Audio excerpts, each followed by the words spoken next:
ready. Right. I'd like to call the July 2026 City Council meeting to order at 6 p.m. If you all rise for the Pledge of Allegiance. I pledge allegiance to the flag of the United States of America and to the republic for which it stands, one nation, under God, indivisible, with liberty and justice for all. Thank you.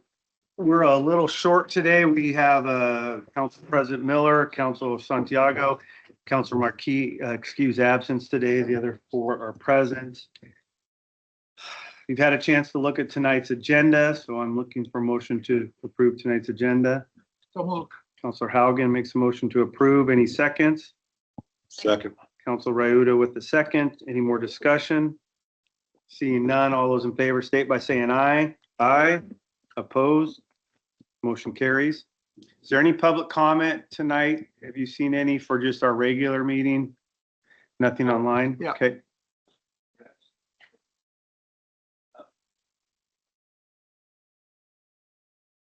Okay, is that going to be during our, During the hearing, yeah. during the public comment? Okay. I'll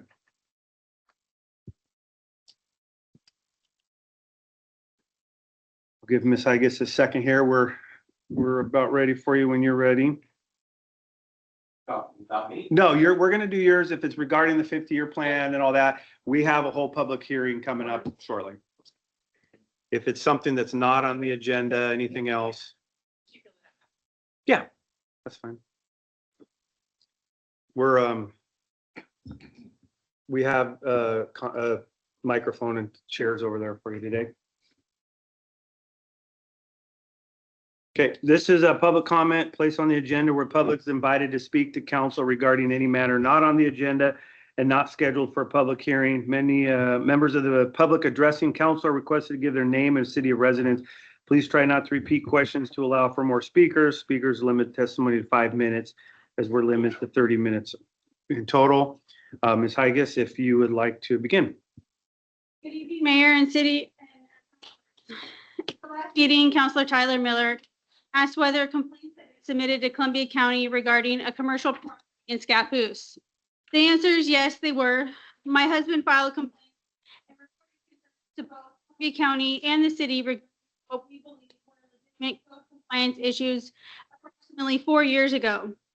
Following Councilor Miller's questions at the last meeting, we submitted additional complaints to Columbia County. So those concerns council and submitted written comments asking they be investigated. However, I believe the more important question is not whether complaints were filed. The more important question is, what did the city do with the information after it was brought to you? Before this council approved funding, I raised these concerns and submitted written asking that they support taxpayer dollars. Reviewing no documentation showing this property met the city's eligibility requirement or that the parking lot had been inspected and found compliant. Instead, the records indicate the city engineer believed the parking lot plan still required additional work. I also found no documentation explaining whether the violations were corrected, whether enforcement involves concealing material facts to obtain unfair, unlawful, accusing anyone of fraud. However, fair funded are approved with documentation demonstrating eligibility, and concerns raised beforehand are not meaningfully investigated. It creates the appearance that material information was not fully considered before taxpayer dollars were awarded. That undermines public trust. I have 3 questions. Who determined this property was eligible for taxpayer-funded assistance? What documentation was relied upon before approving those funds? If that documentation exists, will it be made available to the public? This isn't just about one property or it's about accountability. With 3 council seats and the mayor's office on the ballot this year, voters deserve answers. Have you held the city manager accountable? Have you independently evaluated complaints submitted to this governing body? Have you verified that taxpayer dollars are being spent according to the city's own policies? Have you strengthened public trust? Have you accepted incomplete answers while allowing important questions to go unanswered? I submitted a formal complaint regarding the city manager to this council and the city human resources department. Instead of an independent review by the governing body responsible for evaluating the city manager's performance, my complaint was referred to the city manager himself. I never received an indication that the city council independently reviewed. Afterward, this council approved a 5% merit increase. If complaints against the city's highest administrative official are simply referred back to that official, how can residents have confidence they'll ever receive an impartial review? I've observed that some concerns receive attention while others receive little follow-up, meaningful response. That inconsistency leaves residents questioning whether concerns are meaningfully evaluated fairly. Public trust is not lost overnight. It's lost through one unanswered question, one unresolved complaint, and one act of deflection at a time. Trust is through accountability, transparency, and answers. This election is about more than who occupies the seat. It's about what kind of local government we want. To my fellow residents of Scappoose, this is your community and your local government. If you've ever felt your concerns weren't heard, your questions weren't answered, or your voice didn't matter, now is the time to get involved. Local government only improves when citizens participate and hold officials accountable. If you believe Scappoose deserves stronger accountability, greater transparency, and elected officials willing to ask difficult questions instead of accepting easy answers, then don't assume someone else will make those changes. Run for city council, run for mayor, attend meetings, ask questions, hold your elected officials accountable. Meaningful change doesn't happen because we hope for it. It happens because ordinary citizens decide to step forward, get involved, and demand better. Thank you. Thank you, Ms. Agus. Okay. Any more online? Okay. None for the regular meeting. We will now close public comment. Moving on to the consent agenda tonight. Tonight, we're looking at the June 15, 2020. Ms. Agus, there's a hand up under your name up there. I think there's a question. A public comment. Well, Yeah, it's the under- microphone was cutting out every second. I think she needs to be able to get another microphone and reclaim her time.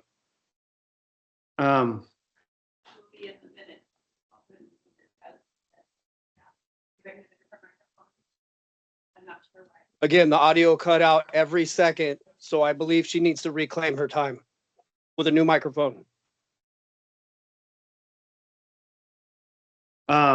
I think we're good. We've all heard it. We'll put it in the minutes. It will all be, will the recording have it on the recording? If it's not heard online, then it's not going to be on the recording. Is that what records it, Susan? Absolutely. Okay, We've heard it before. then we'll go through it again.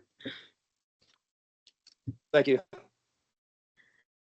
At the last meeting, Councilor Tyler Miller asked whether complaints had been submitted to Columbia County regarding a commercial property in Scappoose. The answer is yes, they were.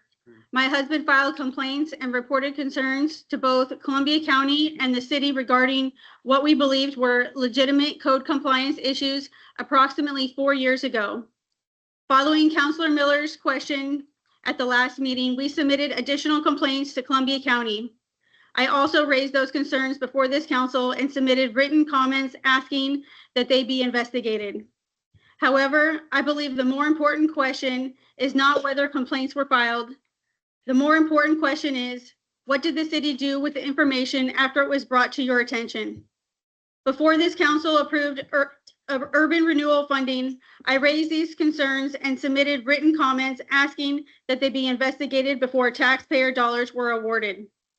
After reviewing the public records, I found no documentation showing this property met the city's eligibility requirements or that the parking lot had been inspected and found compliant.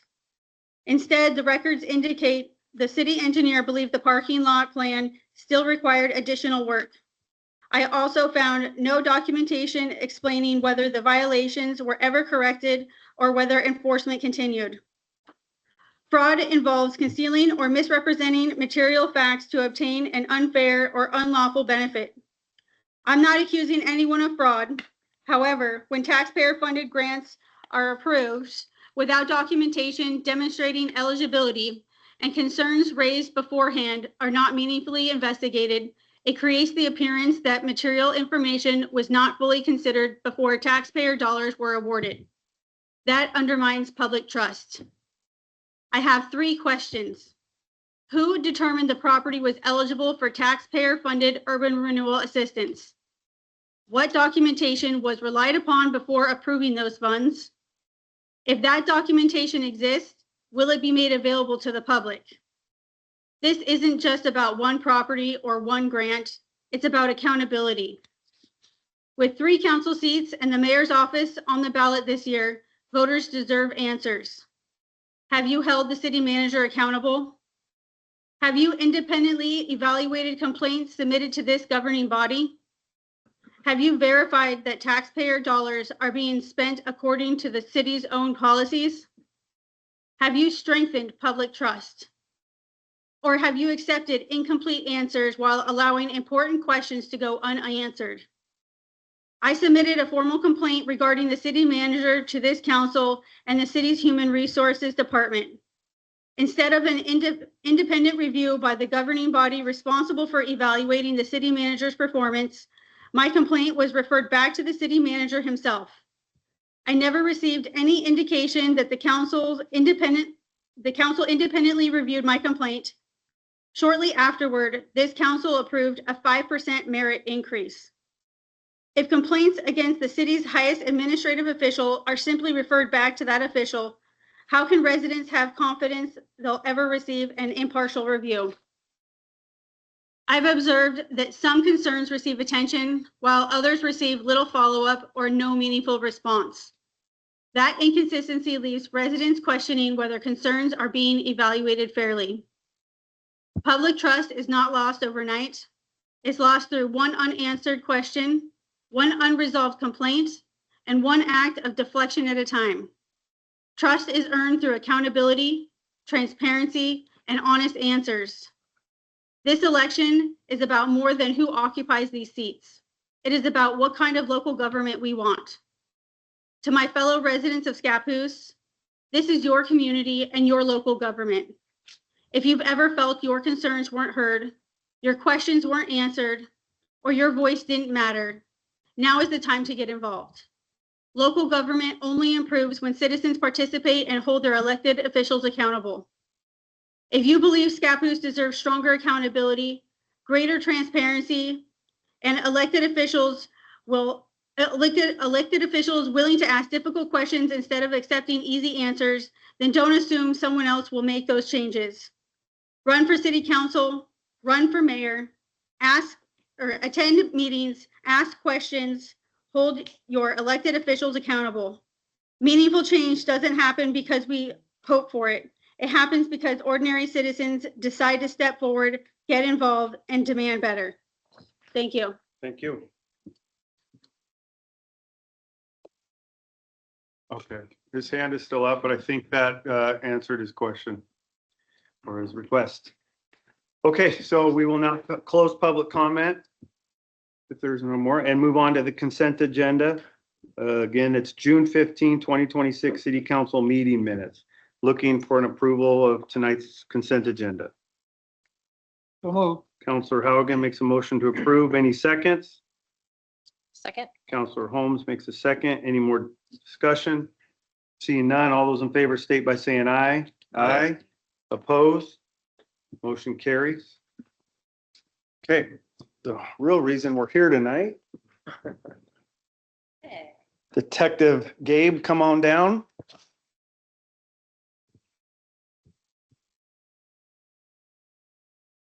Not making a call.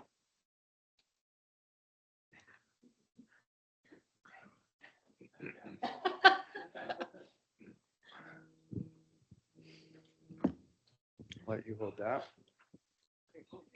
Okay, we have an oath of office for detectives.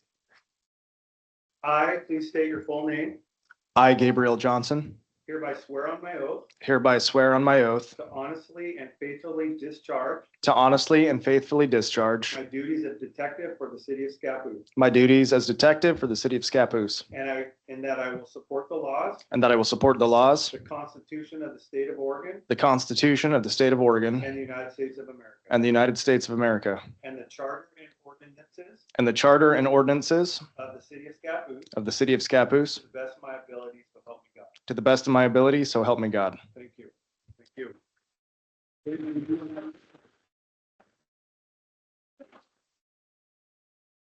Get some pictures. Get the family in here. Come on in here.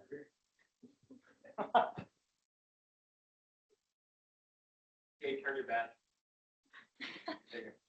It's undercover.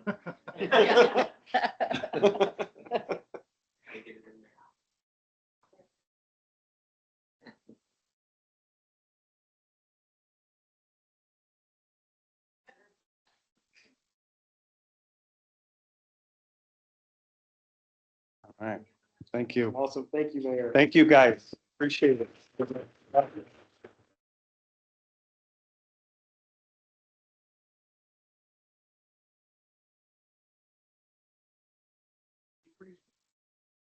Let them clear out. Who's half our audience?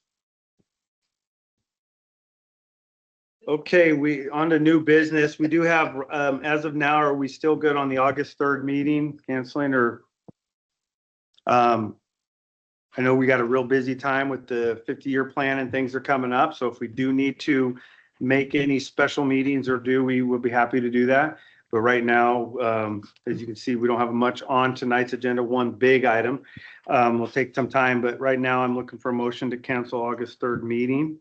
Mr. Mayor, I move that we cancel our August 3rd meeting. Councilor Ryota makes a motion to cancel the August 3rd meeting. Any seconds? Second. Councilor Haugen makes a second. Any more discussion? All those in favor state by saying aye. Aye. Opposed? Motion carries.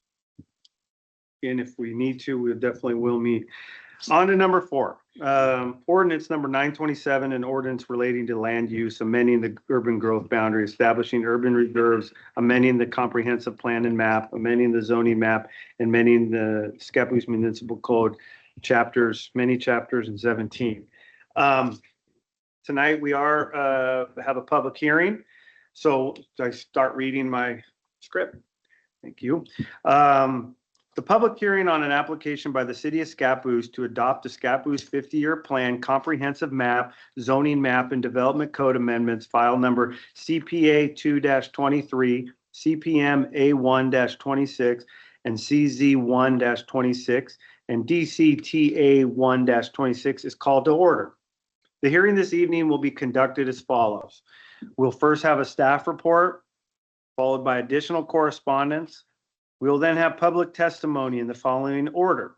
First, the applicant, which is the city, if they want to respond, public testimony, both for and against, and rebuttal by the applicant, if any. Questions for staff, if any, from the city council. We will close the public testimony after the record is closed for testimony. No other testimony comments will be heard unless the city council reopens the testimony for a specific question, and then discussion by the city council. The city council will deliberate tonight, possibly making a motion on the application and read the ordinance for the first time, or the matter may be continued to a time and date certain in the future. If the matter is continued to a time and date certain in the future, this will be the only notice of that date you will receive. If there is no continuation, then the council will complete its second reading of the ordinance and vote at its next regularly scheduled meeting on August 17, 2026 at 7 p.m. And this will be the only notice of that date you will receive. If you wish to speak at the appointed time, we will first hear those in person, followed by online testimony. For those in attendance, please fill out a testimony form and submit it to City Recorder. For those online, I will ask that you click the raise hand button near the top of the team screen and I will recognize you. 6 can be used to mute and unmute. If you have any difficulty with these features, please add a comment to the chat and we will address the issue. Any questions should be addressed through me. Please state both your name and city of record, as the hearing will be recorded.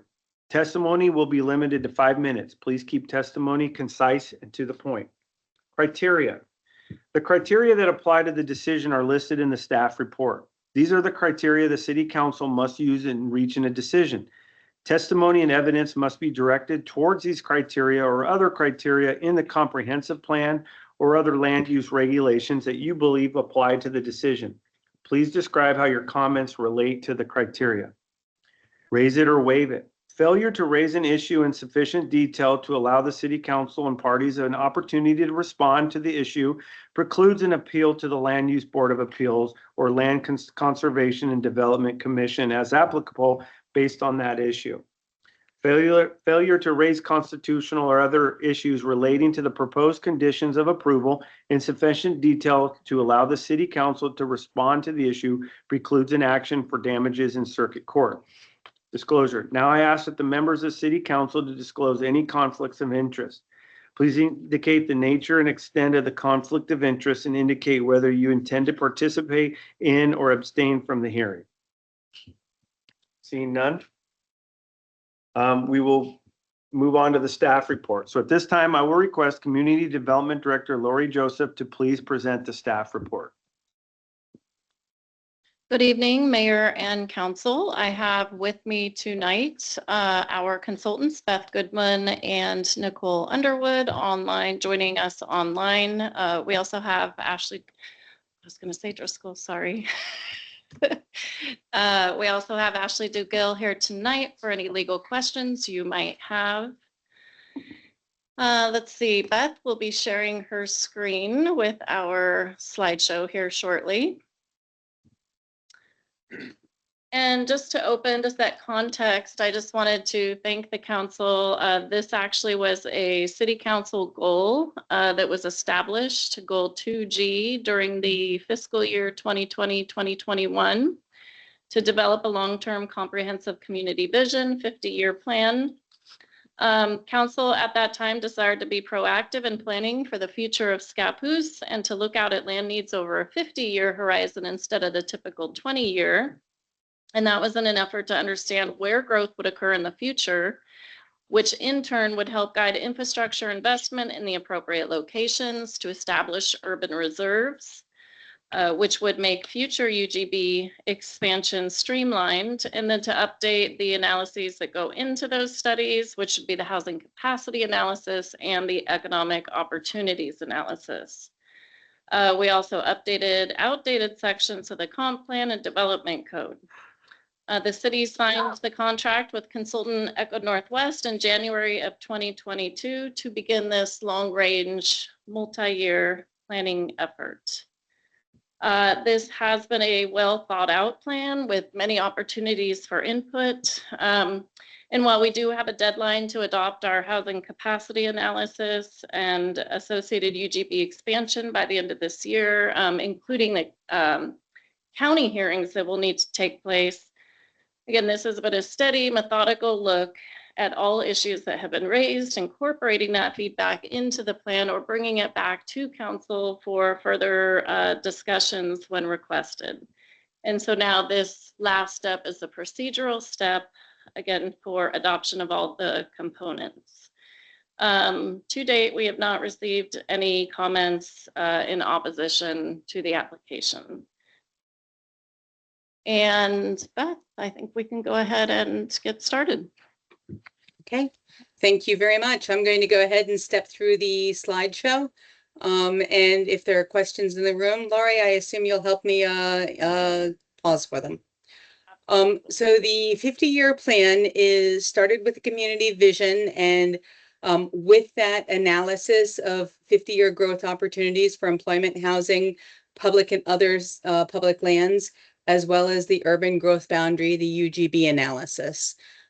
Consistent with that, we also updated parts of the comprehensive plan, specifically policies, as well as some development code. All of this was informed by our stakeholder advisory committee, decision maker meetings, and input from the community. So what we're asking of you today, do you want to talk about this, Laurie? I will. Thanks, Beth. So again, this is going to be consideration of the following applications. This would be CPA 2-23, that's adoption in the housing capacity analysis, which is attached as Exhibit 2 to the Planning Commission staff report. And just overview, if I'm mentioning exhibit numbers, they're all related to the Planning Commission staff report, as that's where all of the findings are contained as well. Exhibit 3 is the economic opportunities analysis. Exhibit 5 are the comp plan goal and policy amendments. Exhibit 7 is the UGB expansion, is a map of the UGB expansion. I'm sorry, that was Exhibit 6. Exhibit 7 is a map of urban reserves. Exhibit 13 is the comp plan map revisions. Exhibit 14, the zoning map revisions, ZC 1-26, DCTA 1-26, development code amendments. There is a summary. There are quite a few amendments being proposed. So Exhibit 17 is a summary, the general purpose of that update, and then Exhibit 18 is the full text of the development code amendment. Again, council will be the final local decision maker on these applications. Once a decision has been made locally, we will apply to Columbia County for a major map amendment to reflect the UGB expansion and urban reserves. Next slide. So thinking about the progress we've made since 2022, we've got here a list of deliverables and public engagement. As Laurie said, we've been working on this project, a long-range planning project that's taken a fair bit of time, as well as considerations of many, many different stakeholders and questions. So this has been what's made up a lot of the work that's in front of you today. In the housing capacity analysis, Scappoose is forecast to have growth of about 1,284 new dwelling units through 2043. The existing urban growth boundary has capacity for about 1,236 dwelling units, resulting in a overall shortfall, not quite enough land in your urban growth boundary. About 45% of needed units are expected to be attached housing, multifamily housing, or manufactured homes. Capacity in your UGB is unevenly distributed, with a little surplus in low density areas and deficits in medium and high density areas. That's pretty common to see. The economic opportunities analysis, again, Scappoose is forecast to add about 2,125 jobs through 2043, creating a demand for about 141 acres of industrial land and 51 acres of commercial land.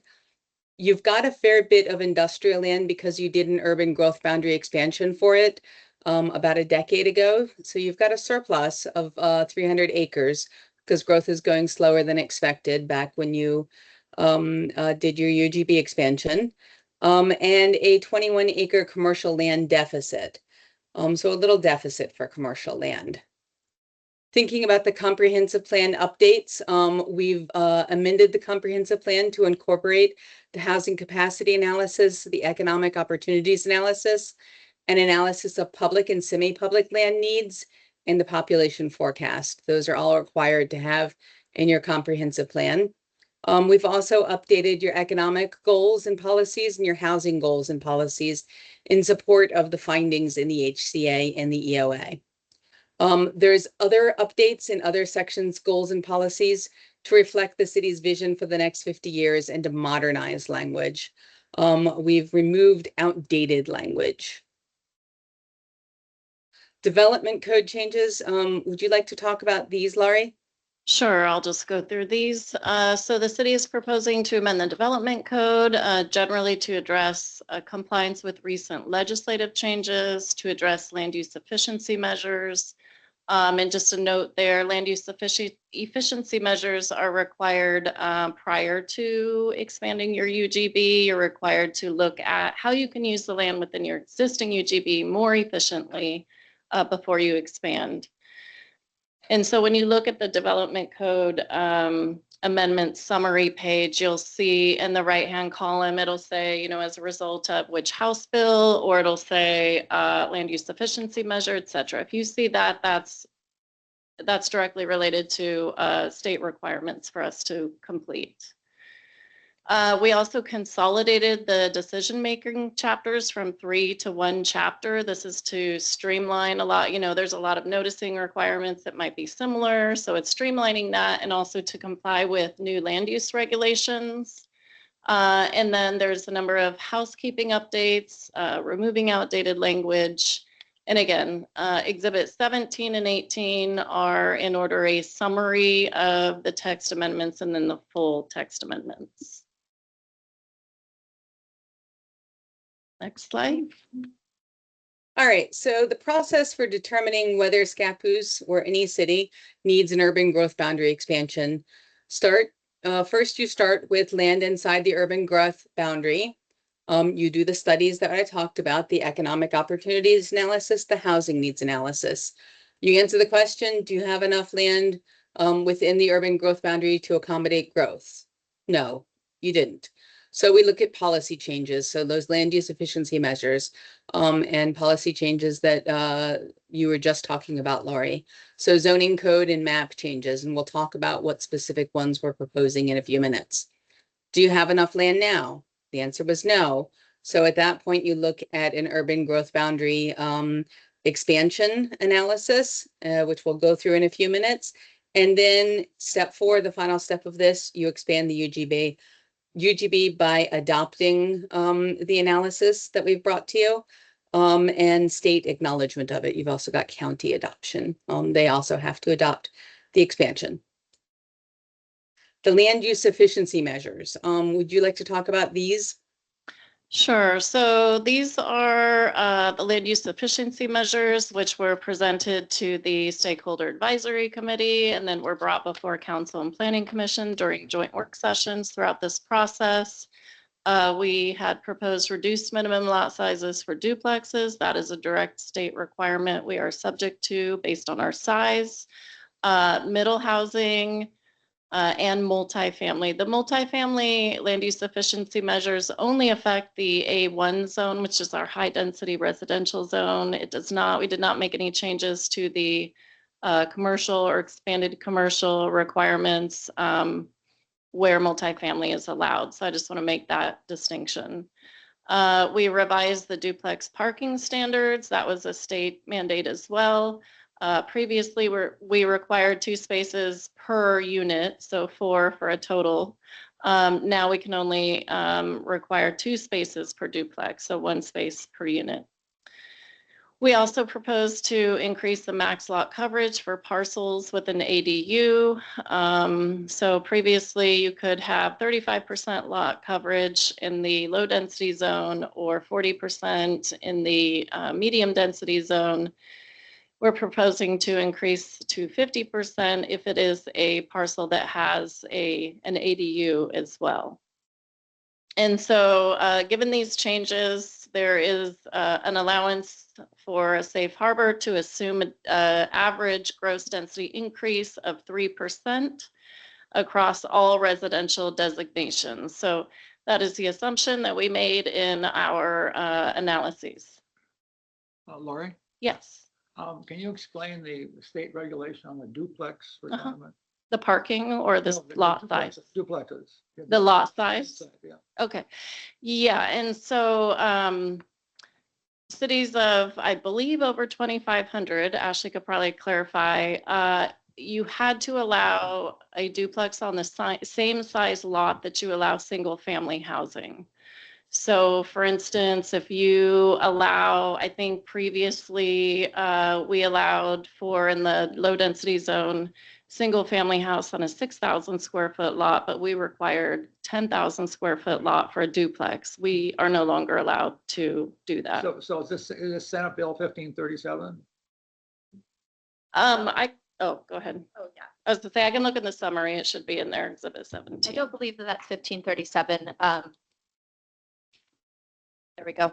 I don't believe that that's 1537. That's been in effect for the last, at least since, I believe, 2023.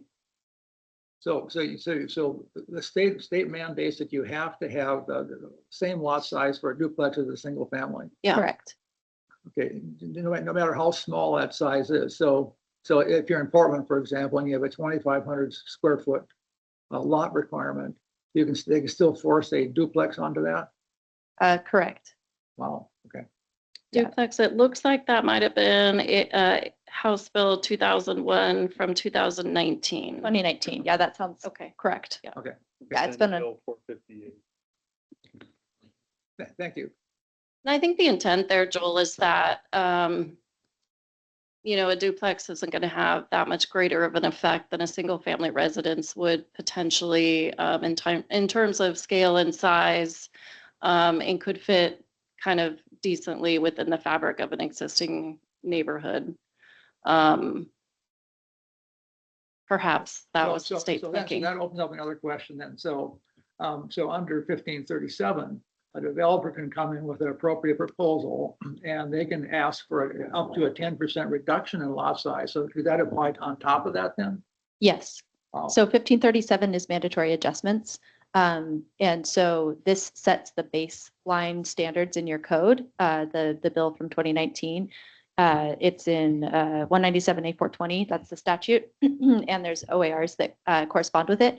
And the mandatory adjustments, that's a temporary procedure that state law that they passed, excuse me, in 1537, which was 2024, and that's effective for 11 years. And those are adjustments to the baseline procedures. So in other words, the cities with the smaller the lot size, the more of a pickle you are in terms of compression then.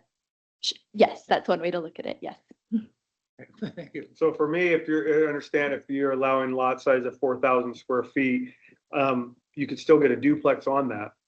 But then there's still requirements on setbacks and all these other things that they still have to go by. Correct. Parking, yeah. And is a duplex considered, is there a definition of a duplex versus two small homes pushed It's- together? I mean, they have a definition. So they've actually recently amended that definition to mean attached and detached. So then to add insult on the injury, that you can also increase the size by 20%, the height. So there are very specific adjustments that are allowed in 1537. I'm not aware of if height is one of them, but they're all listed out. Yeah, I'd be happy to discuss that more with council if you're interested in hearing the specific adjustments that are allowed. Okay, thank you. All right, next slide. Oh, Excuse me. Laura. yes, sorry, yes. Since you said the word parking, Mhm. it was the second bullet point that caught my attention. Oh, sure.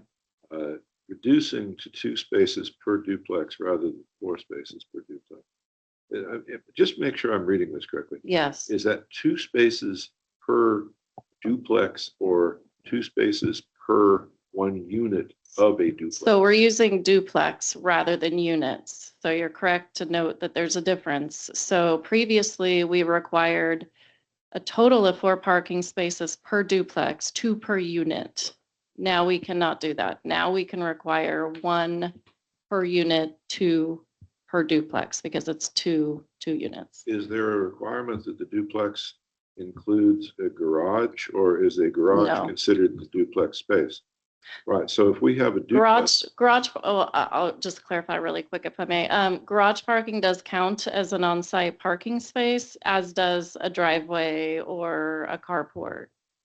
So the reason that this makes me hesitate is because at 2 spaces per duplex, that means that a family who is buying or getting into a duplex would only be expected to maintain 1 automobile.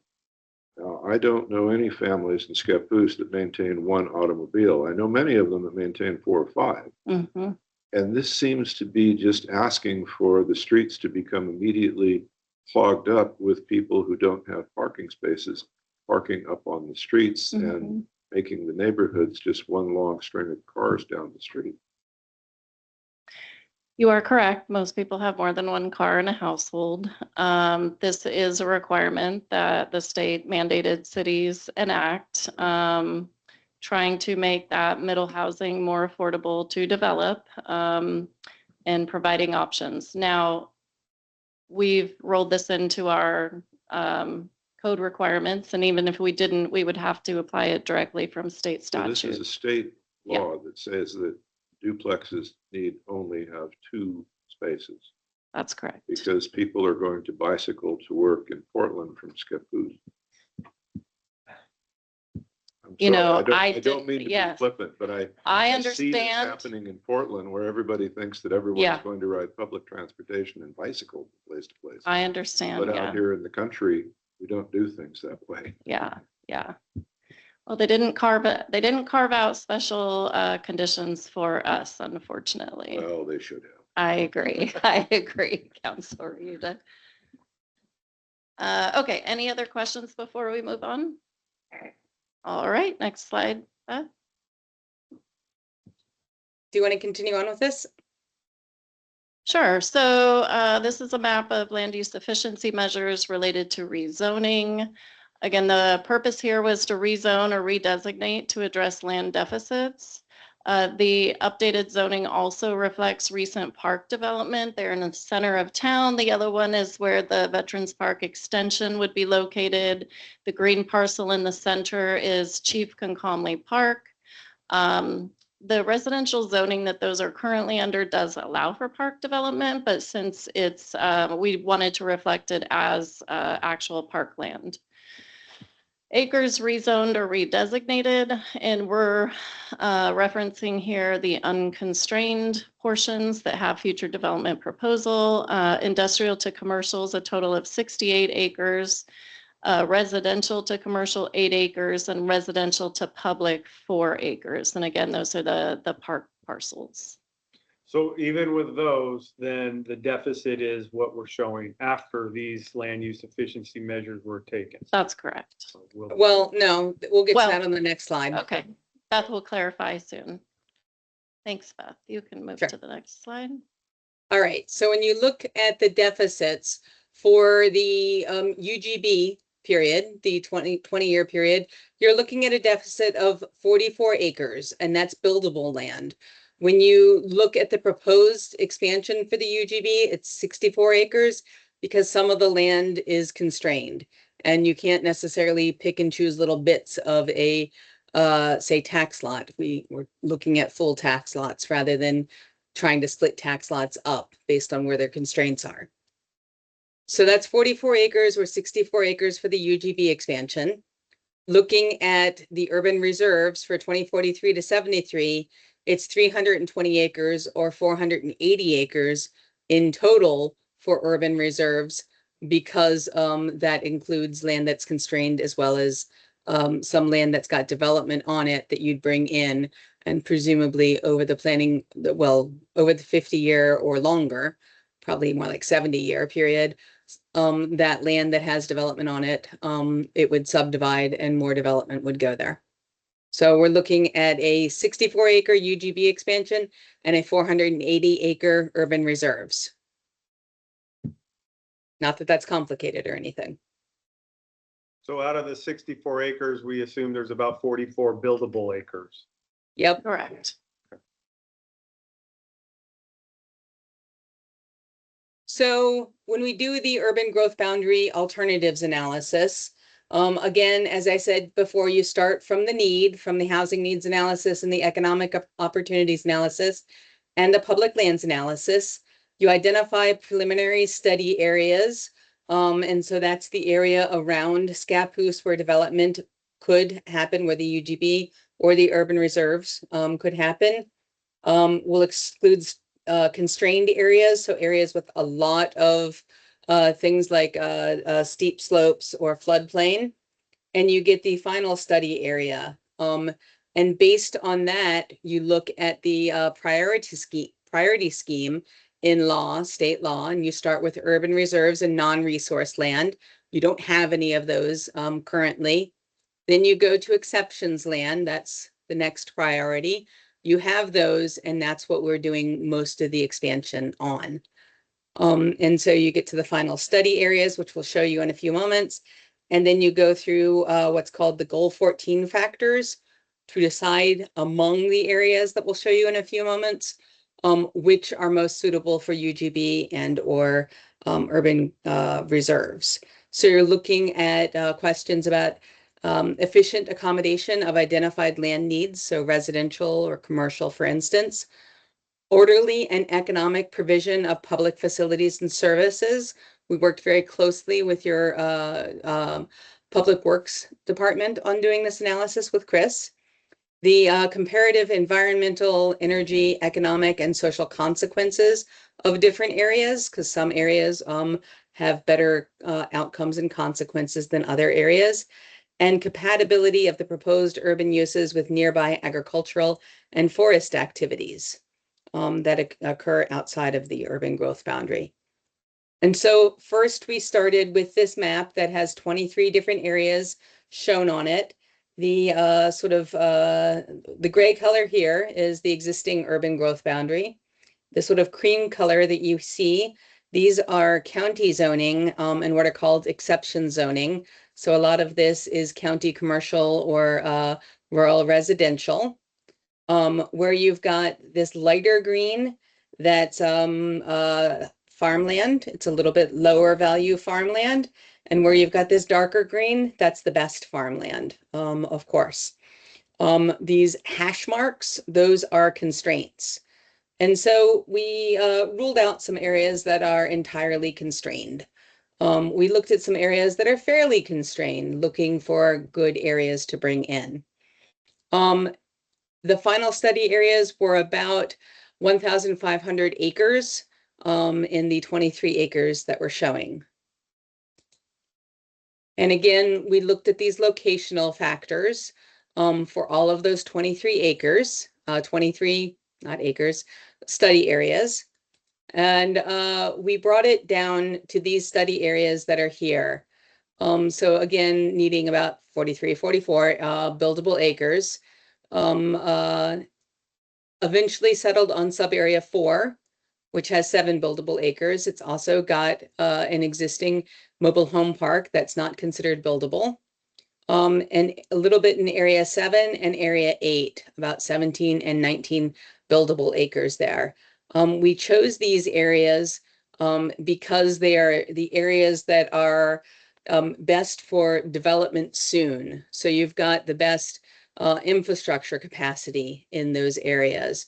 They could be potentially, if the owner decides to, annexed into the urban growth boundary sooner with lower costs than some of the other areas that we're looking at for urban reserves. So the urban reserves are in these yellow areas. And of course, these little bits of areas are already brought in by the urban growth boundary expansion. And these are the areas that would be proposed, that are being proposed for urban reserves. These are the areas that the city can plan for new infrastructure over time. So as you're starting to, plan for services down in this southern part of the city, especially, some of these new infrastructure proposals may make development of your foot here a little bit more viable, for instance, as you have more areas down here where you could do development, and eventually some of these areas come into the urban growth boundary. This area number 3 up here, I will note that, let me skip this to this map. This little bit of it's the only high value farmland we're talking about in the whole thing, and that's to make it viable to access the rest of sub-area 3, because there's some pretty interesting things going on here. And so sub-area 3 would be an urban reserve eventually. That's north of your airport, where you have a lot of infrastructure already in place. So that was a good area to look at in terms of less infrastructure cost. So a little summary about changes for the landowners if their land's brought into the UGB or urban reserves. Owners maintain their rights based on what's currently allowed by the county zoning if they're in the UGB.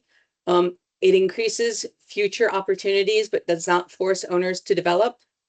Property owners can apply for annexation once their property abuts the city limits, making their property eligible to connect to city services. And property taxes do not change when brought into the UGB. They change only after annexation, which is owner initiated. Placed in the urban reserves is very similar. None of these things change until land is brought into the UGB and then annexed into the city. So property owners are still allowed to do what they're allowed to do in county zoning. Property taxes don't change in urban reserves, and the urban reserves are considered first priority for future urban growth boundary expansion. And then I'll turn it back over to you, Laurie. All right, and so this is an overview of the local file number, what's included in each one. So CPA 2-23 amends the comprehensive plan to incorporate the HCA, EOA, public and semi-public land needs and population forecast, removes outdated language in the comp plan, updates the economic goals and policies and housing goals and policies in support of the HCA and EOA, updates various other sections, goals, and policies to reflect the city's vision for the next 50 years in modernized language.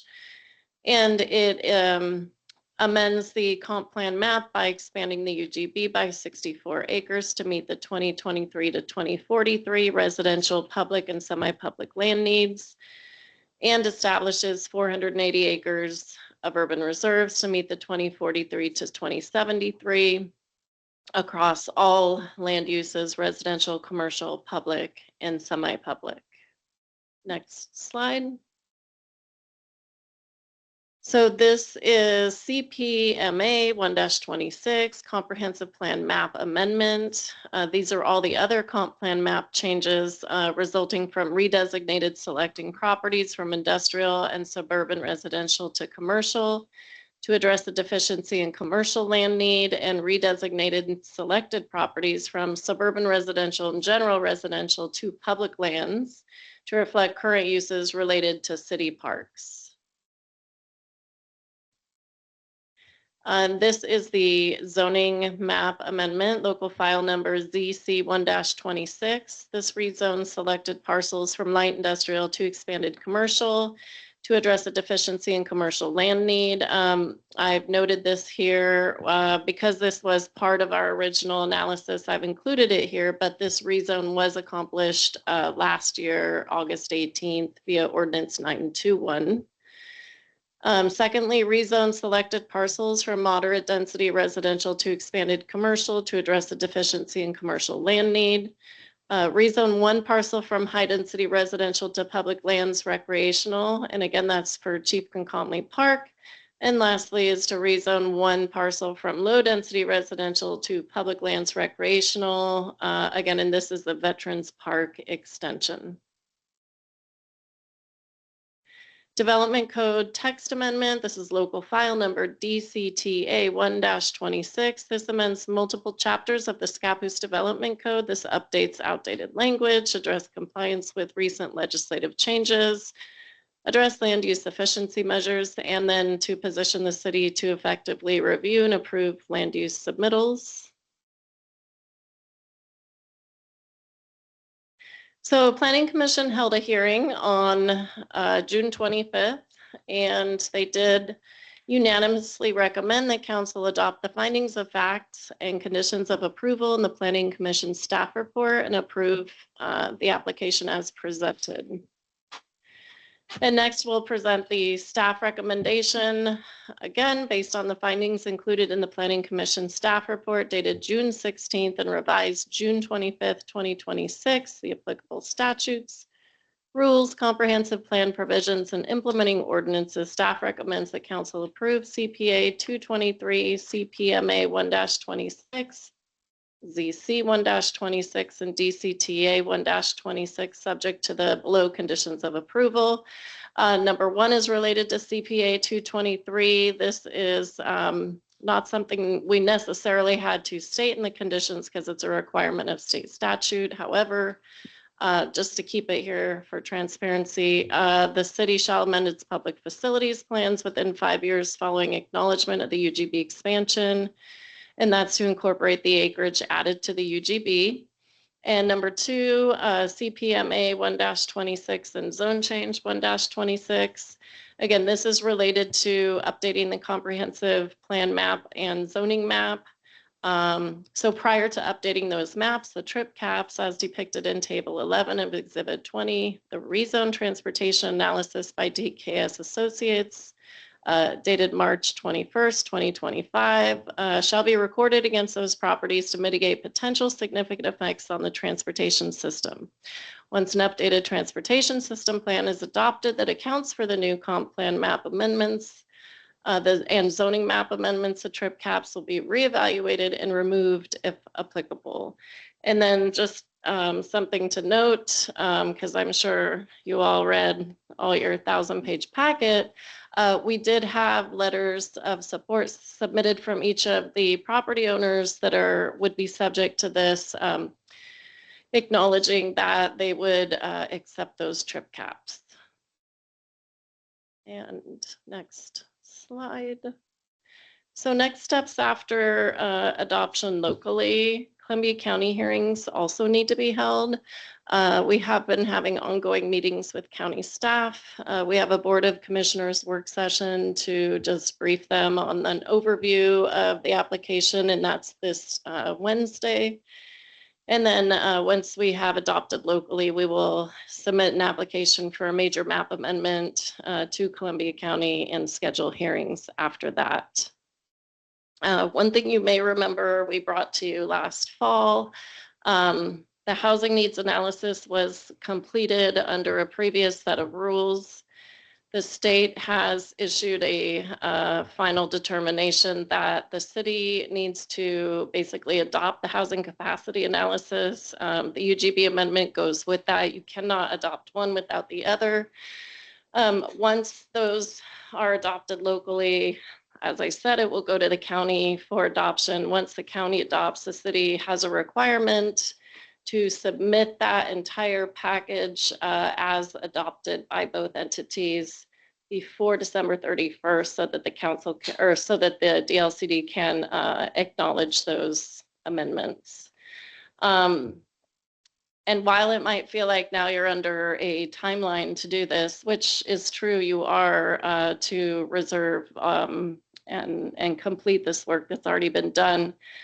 This has been a lengthy public process. We held 17 stakeholder advisory committee meetings over the last 4 years. We held 15 joint planning commission work sessions, planning commission and city council work sessions over the last 4 years. And so again, this is the purpose of the meeting tonight. It is sort of an overview, our presentation after the completion of the staff report here momentarily. We will entertain questions. There'll be public testimony that we can take as well.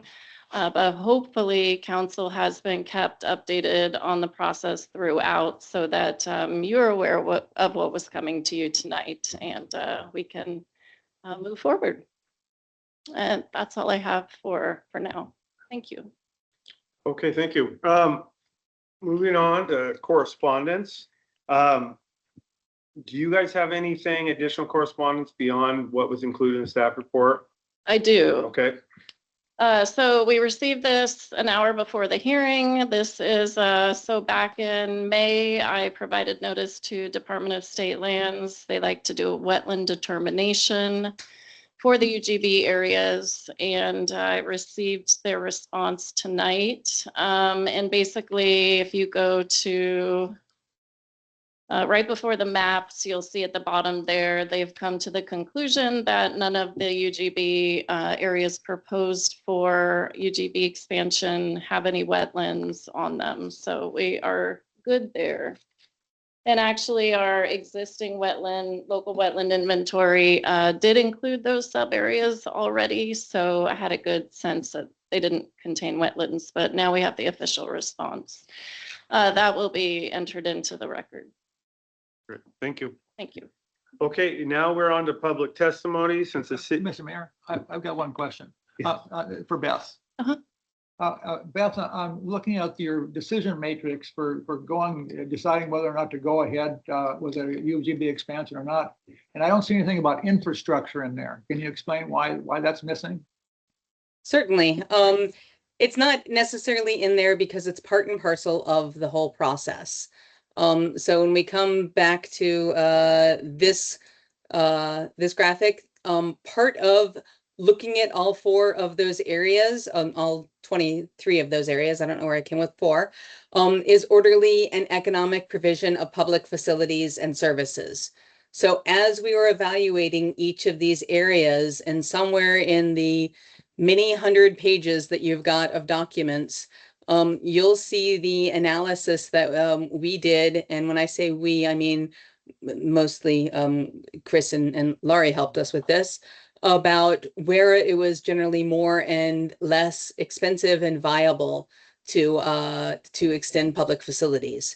And that's, so- oh, and Beth, I'll just Mhm. insert there. It starts on page 379 of your packet in the big red numbering you. at the center of your page. So I haven't looked at that for a lot of months, but I'll tell you that whatever it says for areas 17 and 18 are very much less favorable than what it says for areas 8 and 7 or area 4. So there was a lot of attention paid to infrastructure and to specifically thinking about where for UGB expansion infrastructure would be less costly and more viable sooner. And if Chris wants to characterize that a little different way, I invite him to correct me. What I'm getting at here is if a community doesn't have the water supply to support a UGB expansion, so it seems like that would be a serious constraint for considering a UGB expansion. It could be, but I don't think that was the conclusions that we came to for this. In talking to Public Works, it didn't appear that water supply was a barrier to development of the amount we're talking about at this point. Do you consider, like, when a UGB expansion, do you, like, the PSU study says we're going to grow about 1% a year. Do we then have a number that we can use to, are we using that? Is it this UGB expansion, it's not going to be developed all in 1 year. It's going to be developed no. over 20 years. So our infrastructure needs have to be divided out over that same estimated time frame, I would assume. Correct. And some of our master plans that were completed, say in the last 5 years or so, they were actually using a higher growth rate than we're considering now. It was over 2%, I believe, previously, and now it's 1.2, 1.3. I believe it got changed to based on PSU's population forecast. And Chris, I'll turn it over to you. This is something we evaluate prior to annexation as well. Yeah, right. So when you do the master plans, you do look at areas in the urban growth boundary because these weren't in the urban growth boundary previously. They're not really included analytically in the master plans. And so they're. But I'm gonna zero in on the water question again. Mhm. So for example, if our basalt well doesn't produce water, are we going to be able to meet the water supply demands that we're going to need or anticipate going forward? So if a particular property, let's just say it's the land around the airport property, the Commerce Center. So they wanted to annex into the city 350 acres, and we didn't have the water to serve them. So during the annexation process, we did an extensive evaluation, both their consultant team, the city actually hired an engineering consultant who was specifically hired to look at water and vet both the water and the sewer systems. So we took all of that information and we made the determination that to approve the annexation into city limits, that they would have to provide sewer plant upgrades or some kind of sewer upgrades equivalent to their impacts, which they did. And also that they would have to provide additional water to the city to meet the needs of that entire area, which they partially did. So, And so that happened at the time of the annexation. So then they get those conditions and they make a determination based on those findings, whether or not they want to move forward. Well, okay, so but it seems like you're putting the cart before the horse here. So if you expand the UGB and you have parcel A that's going to get developed and we really don't have the water to supply it. It seems like you'd want to have the infrastructure first before you expand the UGB. so that would be amazing if we could develop in that way. But we don't, first, it's still county property. Anything within the UGB is not within city limits. And so this analysis is about realistic expectations. Where realistically could we physically lay down water lines, roads, sewer lines, et cetera? It's not about actual capacity or providing those services to those sites. They're still within county limits. And so the time for that analysis is at annexation, and you can't annex property unless they're in the UGB. So this is step -2. You're bringing the property into the UGB, then you can say, realistically, anyone who's in this UGB, theoretically, there could be a line for water or a road for driving or a sewer line that could theoretically be extended to these properties. Then when they look to come into the city, that is when you say, is there sufficient water? Is there sufficient sewer lines? And to Chris's point, that is when you say, you know, is this enough, or do we need you, developer, to potentially add additional improvement? Yeah, and just to add to Ashley's point there, let's just say, just stay with the airport example, because that's the one that we all can connect to. Let's just say that the developer wanted to bring in a chip plant. And so they had extraordinarily high water demand. Well, we would have looked at it through that lens versus looking at it through the lens of it being kind of light industrial, high-tech manufacturing, which is sort of what we did. So in that regard, you know, when there's somebody looking at it to do a chip factory, it doesn't work because the developer didn't look at it. He didn't present it to us that way. So it really, we wouldn't do that evaluation without there being a developer on board to say, I want to do multifamily, or I want to do, you know, low density housing, or I want to do this, you know, an office building versus heavy, you know, water use type commercial. So you don't want to do those studies without, you know, understanding fully sort of what the developer's intentions are. Otherwise, you'd mischaracterize what those improvements needed to be. Yeah, And I was and- going to add to that yes, during the annexation, look at that, but the future changes and we have different constraints. So even though you brought something into the city, when a developer does come in to develop, we also look at things like that. So when you Yeah. have an industrial owner come in wanting to put a big plant there and it wasn't accounted for, Mhm. we then review it again and say, well, you need to make up this or find ways to get this water, or you have to pay for this or pay for that. So there's multiple steps that we account for, but with development, the developers pay for Right. their infrastructure. It's not the city trying to pay for the infrastructure ahead of time to try to attract developers. We try to get the development. I mean, you can, but Yeah. usually we try to get reimbursed for that. You can kind of see my argument here is we're committing future generations to decisions we make. You know, and so that's where the cart before the horse comes in this instance, you know, where the infrastructure. And so the urban reserves argument, I understand. Yeah, that one I think makes perfect sense to have the urban reserves for a 50 or 100-year plan even. But the UGB decision is I'm still churning about that one. I have a hard time accepting that. Can you speak more specifically about which area you have an issue with? No, I'm not, I mean, well, we can get into this later, because we should probably go into the public hearing. But because we can spread back around to this. Yeah, discussion. I guess I'll just say at the very end, again, the goal for having an urban growth boundary is not to provide sufficient infrastructure to the sites that are within the urban growth boundary. That is not the goal. It is simply to demonstrate that it's possible to do so. It's possible to lay a pipe or to build a road, not that there's sufficient capacity. We can thread back to this. Yeah. Okay. Yeah. Okay, question that I have just real quick before we get into public testimony. It looked like, just so I understand, we are looking at like 64 acres, but according to some of these graphs on 1,000 pages, we have 87 acres within our UGB already that's not built on, and another, or 94 in the UGB, 87 already in city limits. So that is still developable. Some of it's on constrained land, but we have a lot of property. I wouldn't say a lot, but we have property within city limits, within our existing UGB. And then on top of that, we still need 64. Yep. So our plans that we've been doing has obviously been set to say, hey, we have another 94 acres in our UGB that could get developed. So we need to develop our water or our master plans based on that potential growth. And that's exactly what happens, right? So our master plans look at all of the lands inside the UGB. We don't plan for the lands outside the UGB.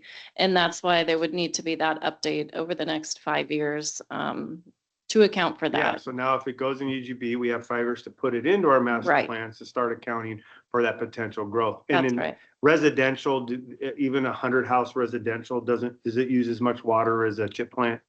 Not I mean, even it's- close. it's how- I mean,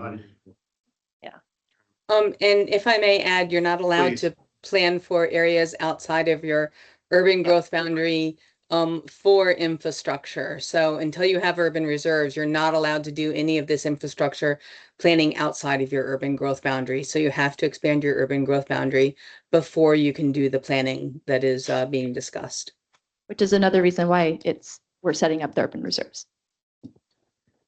okay, so if it's in reserves, then you can consider planning around it. If it's in your reserves, okay. All right, are we ready to move on to public testimony? I do see Ms. Higas's hand is up. Do you have a question regarding this? Because here we are going to enter our public testimony. Since the city is the applicant's presentation was covered in the staff report presentation. Are there any questions from the city council, but before we move in? I noticed you don't have anybody on there that's neutral. Would I do that after? Should we do that proponent? first or? When do you I think that's typically- up to you, Mayor, Okay. but typically I will do proponents, opponents, and then neutral. Okay, we're going to start with proponents that wish to testify on the application. Are there any proponents? We start with in person and online. I don't see any proponents. Any opponents who wish to testify? See nothing, no opponents. And then anybody neutral? I do see Mr. Brennan, is it? Right, yeah. Brenner, is this where you would? I'm neutral on it. If you're neutral, we've gone through proponents and opponents and we're up to neutral. It is your turn. Waited an hour. Just state your name and city of residence and we'll give you 5 minutes. I'll have a timer there just to kind of give you some idea, but All right. My name is Brad Brenner. I actually reside in Deer Island and I come here every week for the farmer's market. And I do a lot of business in Scappoose and had heard about the city planning and wanted to just make a comment. I want to thank everyone here. As I listened to what was going on, my head swam and several times I thought what I have to say is irrelevant and I'll leave. And then moments later, I said, what I have to say, I think is very relevant and I'll give it a shot here. But certainly I think it's worth considering. Over the last 40 years or so, I've lived in a number of towns that have gone through this process of planning for the future and faced similar crossroads and decision-making. I lived in this little town called San Jose, California, that was at the time a quiet, basically inconsequential town that in a matter of a couple of years turned into what is now Silicon Valley, and I saw that change. I lived in a rural island that was just a 20-minute boat ride to one of the biggest cities in the United States. And I lived in Portland for 25 years. I moved to Deer Island 2 years ago with my wife. And when I first moved there, what is now the Pearl District was a bunch of empty warehouses. I lived in Alberta District, the Alberta Arts District, which was the hood just a few years back. So I've seen the growth, and I've seen developers come in, and I've seen how many decisions were made during that. And I've given a lot of thought about future planning. What I've seen is that virtually in all these cases, the strategy for planning went in two directions. It was either strategies based on reaction. How do we take care of a problem that's going to come? We presuppose that there's going to be lots of growth, so how do we manage that growth? We have limited land. How are we going to squeeze enough houses into that little land? And there's this initial preposition that there's going to be growth and we need to deal with it. The other strategy that I see is more of a visionary strategy. Where do I want to be in 10 years? How do I want my town to be in 50 years? Maybe some people will be here in 30, 40, 50 years. If not us, our children will be here. Our grandchildren will be here. And how do we want this town to be? Not how do we fit enough houses in here, but how do we want to live? What do we want Scappoose to be in the future, right? If I can indulge you for a minute, if not now, maybe tonight, close your eyes and imagine Scappoose 20, 30 years from now. What do you want it to look like, right? For me, when I close my eyes and I think about it, I think of green neighborhoods with lots of trees. Perhaps one that I can get up in the morning and walk to the local coffee shop and talk to my neighbor and maybe buy a loaf of fresh bread to take home with me. I don't think about 3 or 4 lanes of highway to handle the traffic that's going to get me from one place to the other. I envision a community with an integration of businesses and houses, so that maybe I could walk to the hardware store when I need light bulbs and talk to the owner of that hardware store that's perhaps my neighbor and knows me and knows Barney and says hi. And I don't think of getting in my car and driving for 20 minutes to the Home Depot and paying at an auto ATM that doesn't know me and doesn't, that. These are the kinds of things I think of when I think about a plan for 30, 40, 50 years from now. What do I want this place to look like? How do I want my children to be living? I think of houses with neighborhood-friendly porches, not multi-unit apartments with mass parking lots in the front that will solve an immediate problem of squeezing in this growth that we are saying is inevitable.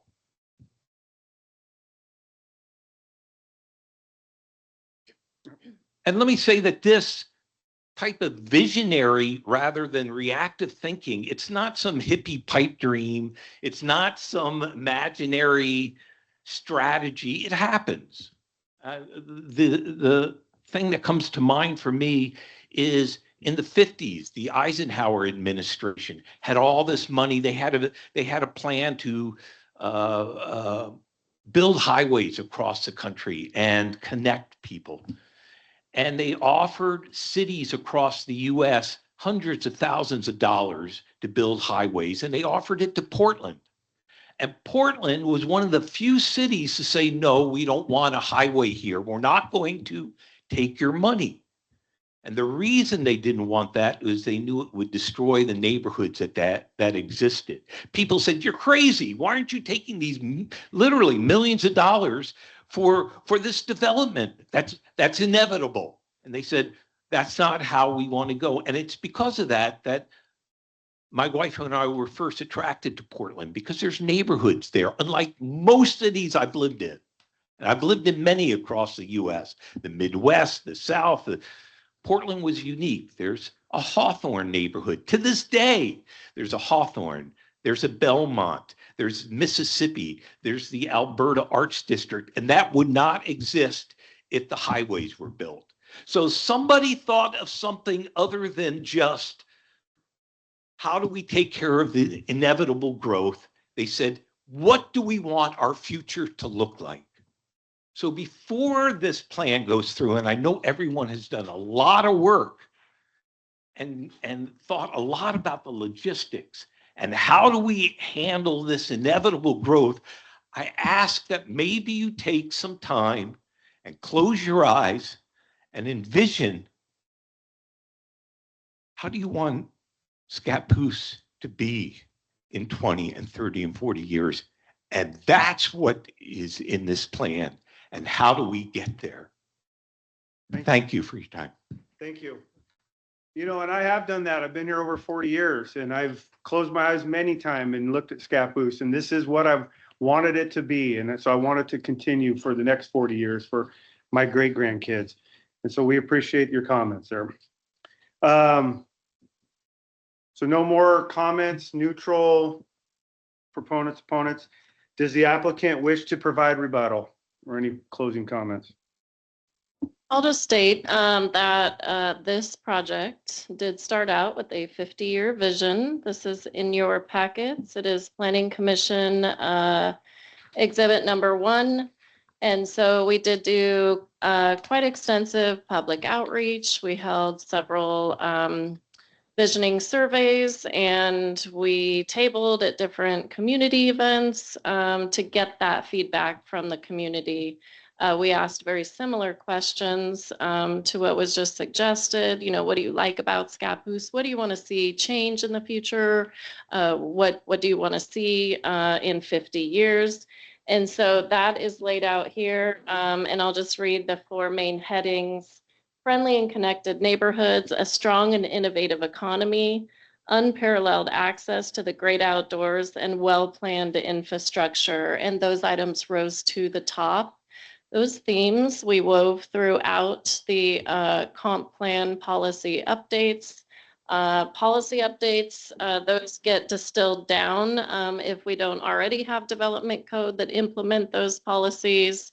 Then those eventually would get distilled down. We did already have development code policies for those comp plan updates that we made. So again, as any good plan should, 50 years out, he is correct. It should start with a vision, and that is exactly what this plan did. Thank you. Thank you. Okay, so now we are going to close public testimony. It is now closed. And now we are moving on to city council deliberation. And is there any discussion by city council? Would you like to add anything? Yes, Mr. Mayor. And then actually, I'd like to thread in some questions here too, and primarily to Ashley.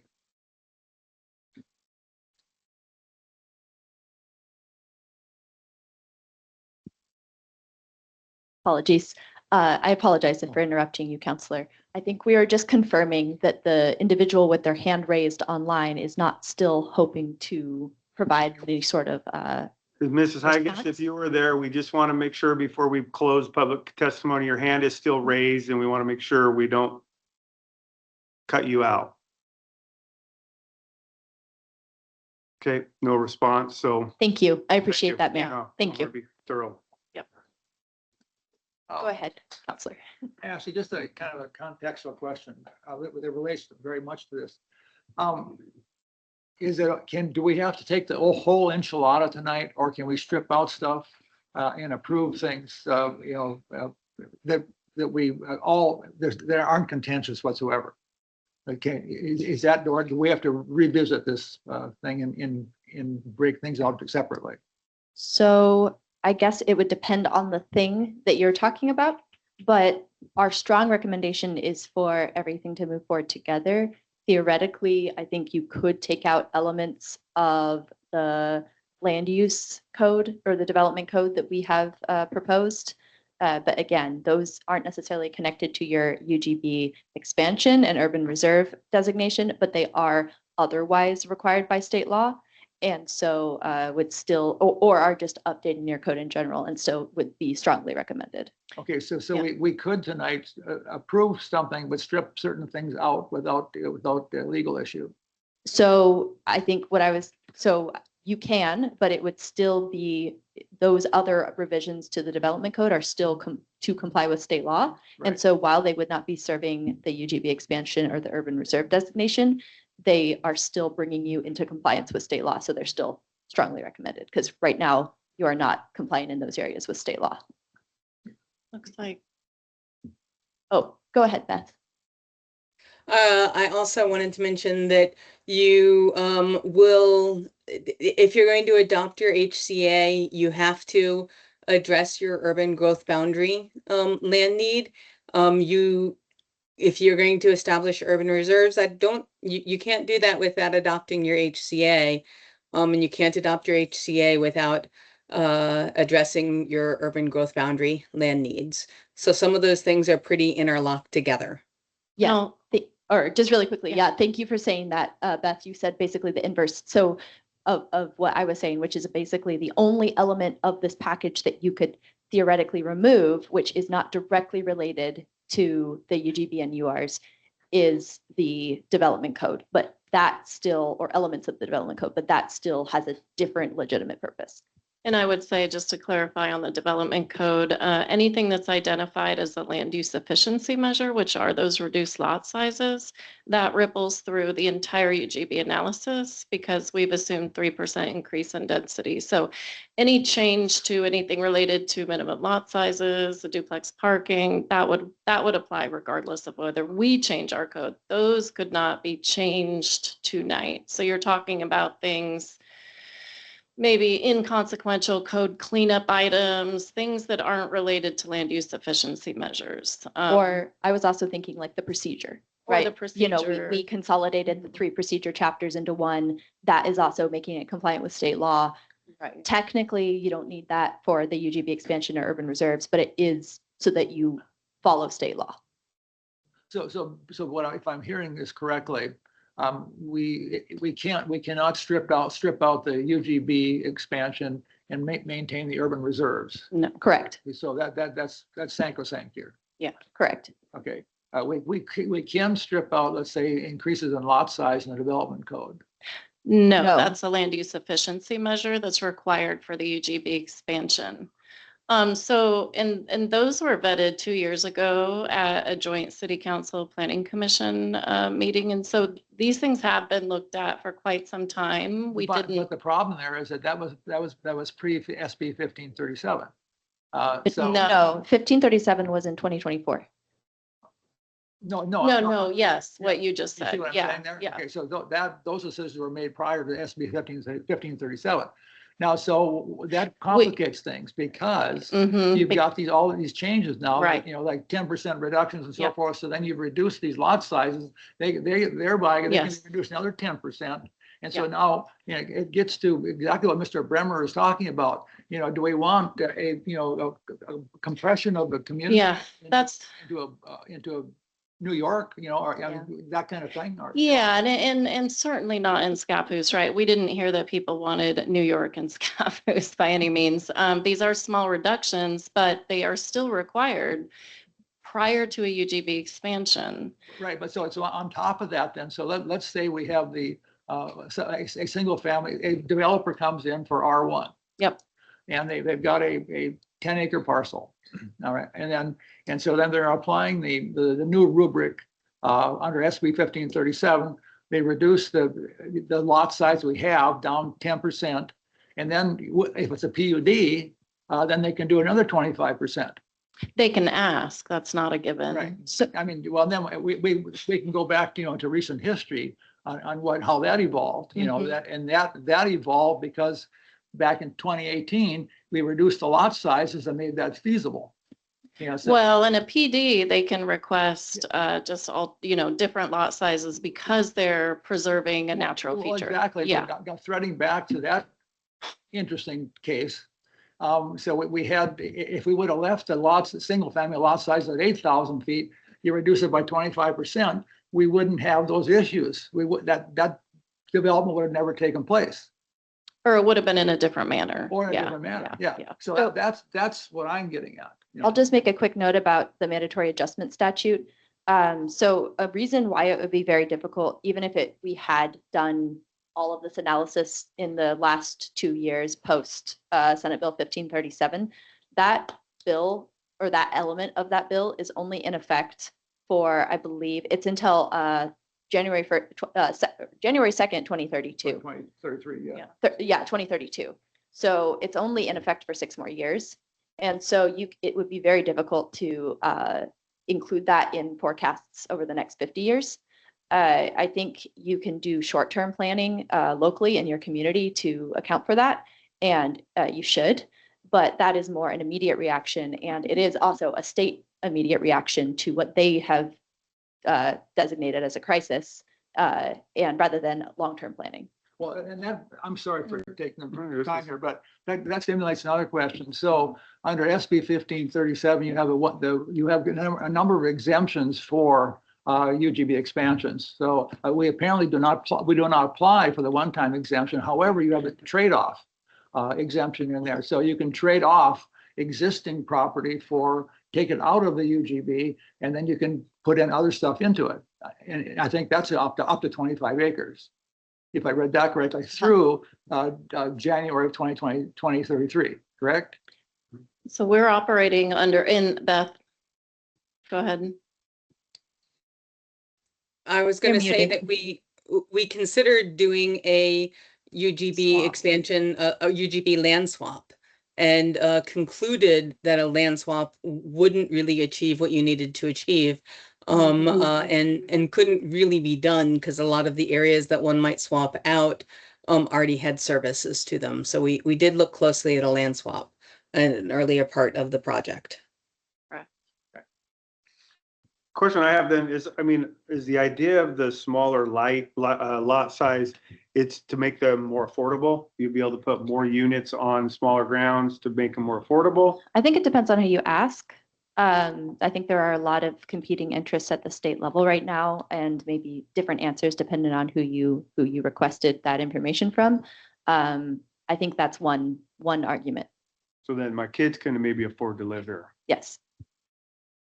There are advantages, I think, to either, and it says the state is in a crisis and has asked cities to look at these land use efficiency measures, and like I said, it's only good for another 5 years. Yeah, So until you- 2032, January 2nd, 2032. And I'll mention that we, wanting to keep the general fabric of Scappoose similar to what it is today, we did not propose smaller lot sizes for the low density zone, R1 zone, recognizing and responding to the vision statement of wanting a certain type of neighborhood. We wanted to maintain that. With the exception of the duplexes, which we did have to match the existing law. single family minimum lot size. But aside from that, we left that alone. That should be an option for future development so that we maintain similar types of neighborhoods in the future, Are should there someone other choose. measures that we can do to try to, keep the lot sizes bigger by increasing SDC fees on small lots, or anything to where you still can pass this and get the UGB expansion and do all this, but still kind of protect ourselves for the next 5 years when somebody might take advantage of that? Well, SDCs are established based on your capital improvement list, which is in a master plan. So they're not just arbitrarily, we'll charge you whatever we want. That would be nice for us, not for the And developers. zone change, you can't go back in a year or so and make a zone change coach amendment to address this because it affect this whole plan. Could you pass this in a year to change it back and change the code to mandatory larger lots? I mean, Theoretically, right? Because this is about forecasting. And, once you actually start living the forecast, then life happens and you can, react to your city's, updates and needs as they come. So I don't think this sets these sections of your code in stone indefinitely into the future. But I think, it might be harder to justify coming, 6 months or a year from now just to undo the work that was done for this UGB expansion.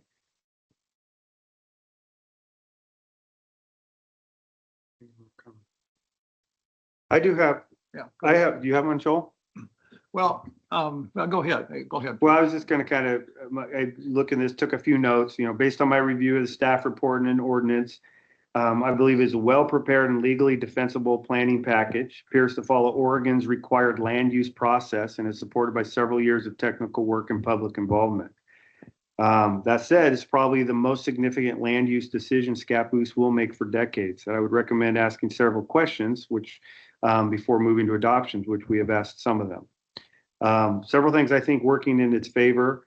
It's been under development since council established a 50-year plan goal in 2020, 2021. We have multiple technical studies, the housing capacity analysis, economic opportunity analysis, public, semi-public land needs analysis, public population forecast, extensive public outreach, stakeholder committees, surveys, community meetings, and numerous joint work sessions. Planning Commission unanimously recommended approval. State agencies in Columbia County generally expressed support and had no objections. So I think staff has built a very strong administrative report. Some of your questions, like on why now on the 64 acres, and I think they've added, answered my question to that based on the housing capacity analysis and goal 14 requirements that Beth went over. You brought up infrastructure. Do we have a realistic funding plan for sewer, water, transportation, and stormwater to serve the future growth? Planning is for land is one thing, paying for infrastructure is another. I think we have many plans in works, and this will kind of get the process going so we can start planning for that growth. Commercial land, kind of concerns about getting rid of some industrial land, but as we see, we have a great, a lot of industrial land. And the housing mix was a big one for me. Does it provide enough opportunity for workforce housing, starter homes, townhomes, and apartment, not just single family homes? It's important increasingly under Oregon housing law. The urban reserve flexibility. Do we have flexible boundaries on that urban reserve as we go forward? We don't want to avoid painting future councils into a corner. Again, financial implications, I think you brought up. Growth eventually requires roads, utilities, parks, police, and fire. And I think it shows that those questions are at least addressed. And now it kind of opens up to, again, we need to now begin to work for that. The biggest one is a legal risk. Based on the record, how confident is staff that the ordinance would withstand a LUBA appeal? Go ahead. Yeah. I guess my question I'll ask you then, in your professional opinion, have all applicable state requirements, public notice requirements, findings necessary to support this ordinance been satisfied? And do you believe this record is sufficient to defend the city's decision if appealed? Yes, we do. Though we still need to go through the county process in order to have it fully complete to be submitted to the state. Based on this information at this time. Thank you. Mr. Mayor, to continue. And so I don't want to be a naysayer here because I think you've done a remarkably good job on a huge number of elements here. I mean, Beth and company, and you've just done a lot of patient public outreach, fabulous stuff. But there are elements in here that I just am really tenuous about. For example, I don't see a urgent need for a UGB expansion. So over the next 20 years, we're almost par with what we'll need for residential property. And thinking about what's happening globally with AI, and we don't know where that workforce, we might lose employment here rather than going up. So those are a lot of unknowns. And so I'm not in a rush to change the UGB at this particular moment. That's why I asked the question, because there's a lot of good stuff. Like I would love to rezone Mr. Parker's property. So I think that's a real asset to the community. So those kinds of things I really like. And I love the idea of a picture for the future with an urban reserve where we could go if we need the property. But on the other side, I look at, we have a surplus of industrial property.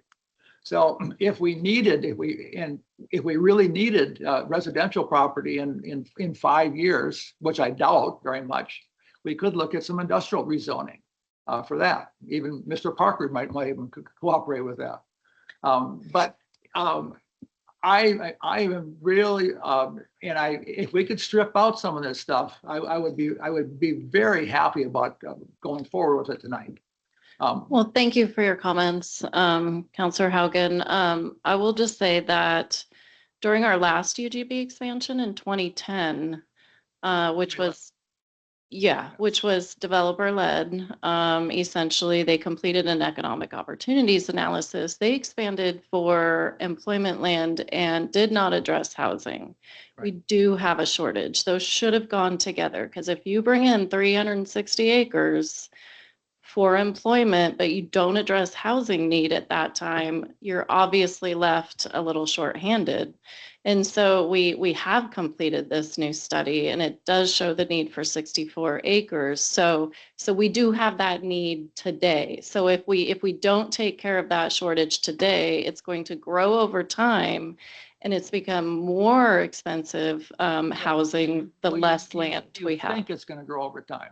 There's no assurance of that, but you can always, that's 5 years from now, if there's been no industrial movement on industrial properties in Scappoose, the property owners might have a different view on rezoning and looking at things differently. And so that's my point. I don't see the urgency at this particular juncture to change the UGB, because once it's done, it's done. We're not going to go back. After we expand the UGB, it's like the airport. We're not going to draw that back. So once it's done, it's done. Is there, or I just want to understand a little bit more, what is in other words, if we're expanding the UGB by 64 acres in the areas we identified, and it sits there and it doesn't get developed in those areas for the next 20 years, at least we've pulled them in so we can master plan for those areas. We can start collecting SDCs and plan. Okay, I guess I was just trying to understand sort of what's the detriment to. Okay. I would just don't, I would really like to be able to vote on tonight on rezoning. I would like to, you've done a really good job on refining the code, the development code. I do not like the reduction in lot sizes. Right. So I would strip those out, but apparently we can't do that. Right. So those to me are just kind of, I can't go there. Okay, I was just trying to understand a little bit more about sort of what the, okay. Another thing I would add, as we're talking about housing and industrial development, when you're doing a lot with the economic development side and you're dealing with these big businesses that are looking to come into Scappoose, like we've had several looking in over this past couple of years, housing supply and places for their employees to live is a big deal. And if there is a constraint for them to be able to bring their employees here or places for them to live, and they have to come from outside the city, it's still possible, but it is a constraint that they bring up and does become an issue when they're looking to develop here. So that is another adage to having, even though they're not in the city limits, because UGB, we're not servicing them yet. That's just a possibility to go there. Having it already available to be annexed is a plus to an industrial developer. Having to go through a UGB expansion to get the housing they need would be a huge negative for them, because that takes a long time, as this process has shown. Takes a really long time to do UGB expansions. And Right. also just really quickly, if I can add to what both Lori and Ben said, I'll also just say that, what we're going through now, I completely recognize what you're saying, Counselor, and I agree. You can never really predict the future. And, if we've seen anything over the last, 20, 30 years, it's that, you'll have completely unforeseeable situations, AI, or et cetera, coming completely out of left field, right? But all we can do, for a planning department whose job, in addition to development, is planning for a community, all we can do is attempt to do that with the tools we had. And there will always be elements of that are unforeseeable. And yet it is still their duty and our duty to plan for your future as much as is possible. And this is the procedure that has been provided to us to do that. That involves, a procedure that's laid out in state law, and that procedure allows you to identify whether there is a deficit in various types of land. And that is what's been done, and it has been identified pursuant to that procedure. And so I completely agree there, we can't foresee every possibility. And just like last time when they did the population forecast, which was higher, they revised it, they said it's lower. There's probably going to be things about what's provided now that do differ into the future. But it's still, I think, the duty of our city to establish that procedure regardless. So, I mean, like you kind of had mentioned on it, we can't do nothing. Oregon law requires cities maintain approximately a 20-year supply of buildable land. Correct. So we have identified through all the proper procedures that we are short for 20 years. Yep. And by law, we have to plan for that. And based on the housing capacity analysis, the city land is insufficient. It addresses the current planning horizon while the 480 acres are reserved for future decades. Correct. Mr. Mayor? Yes, Councilor Holmes. Lori and team, I would like to congratulate you on the conclusion of this. I was talking to Chris, the city engineer, in the break room, and I said, oh my gosh, this process started before I was even on council. I was the rep for the Parks Committee. And I'm now on my 4th year of council. So this is years and years worth of work. And having worked through the 50-year planning committee and all of these different pieces that you brought forward to us, I do think what we see here is the best available proposal to take us into the future. I do want to just say as I was reading through this, one statement really stood out to me on page 128. It said, this is about the median price of a home. Scappoose' median home price has escalated over the last 10 years, increasing from $200,000 in June 2012 to nearly $488,000 in June 2022. That's 10 years that we saw over a 50% increase in housing costs, while at the same time, average wages in Columbia County declined 5%. So if we really are looking at what does the future of this community look like and what do we want it to be, that's certainly not what we want it to be. So I do think what you've put together is comprehensive, inclusive of community feedback, and I think the best step forward for us. Thank you, Counselor. And if I can just add to that, Counselor, I did want to note, staff noted this for the Planning Commission, and just kind of piggybacking off of what you just said, the Housing Land Advocates, which is a state, I believe they're a nonprofit, but they basically advocate for affordable housing in Oregon. They endorsed this 50-year plan, and I've never seen that before. For a city. On the affordable housing question, I'm going to use the city of Bellevue as an example.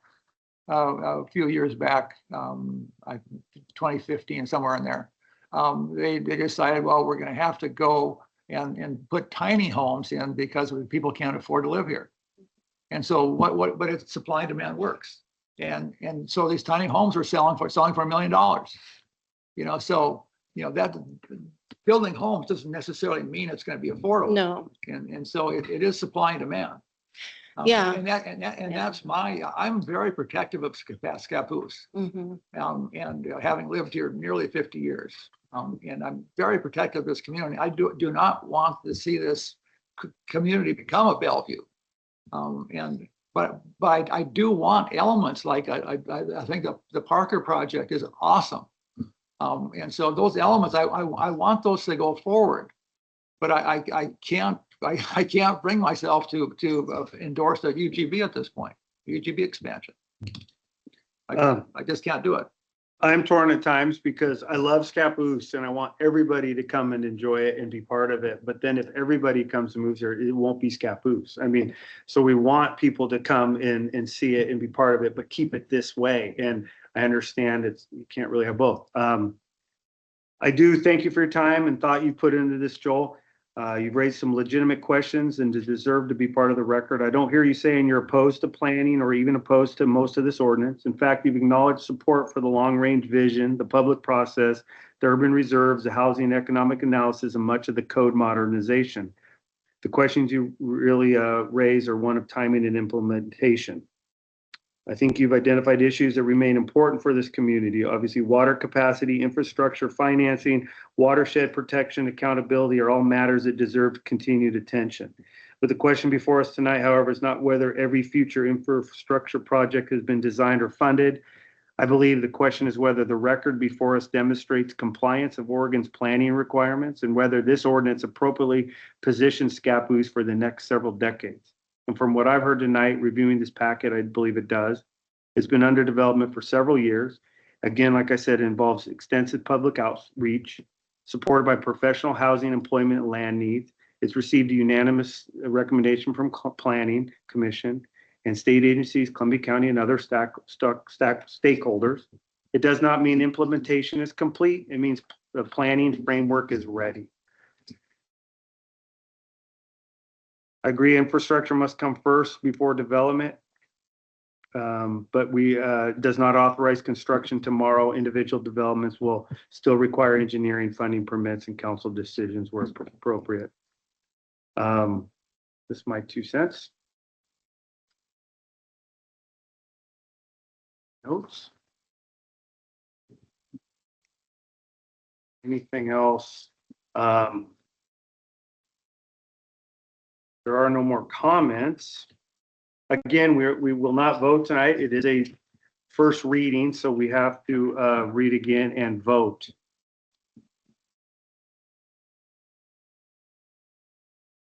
Again, I do believe if you split the ordinances, you step back a lot of this and the timing, and we have to start over. There is deadlines by the end of the year on some stuff, and so I don't think it's a simple splitting of it and moving on.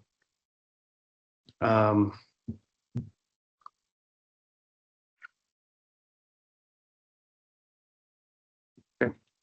All right, we're moving on with no more city council deliberation. Is there a motion to approve file CPA 2-23,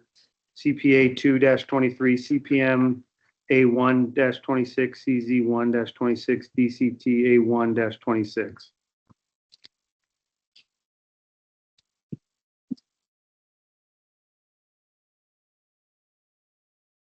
I'll make that motion. Counselor Holmes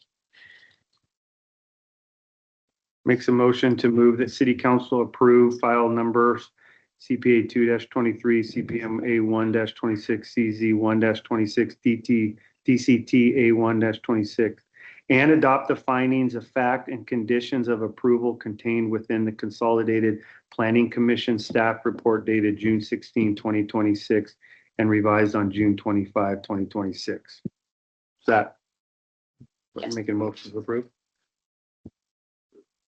Any seconds? Second. Second by Councilor Ryuda.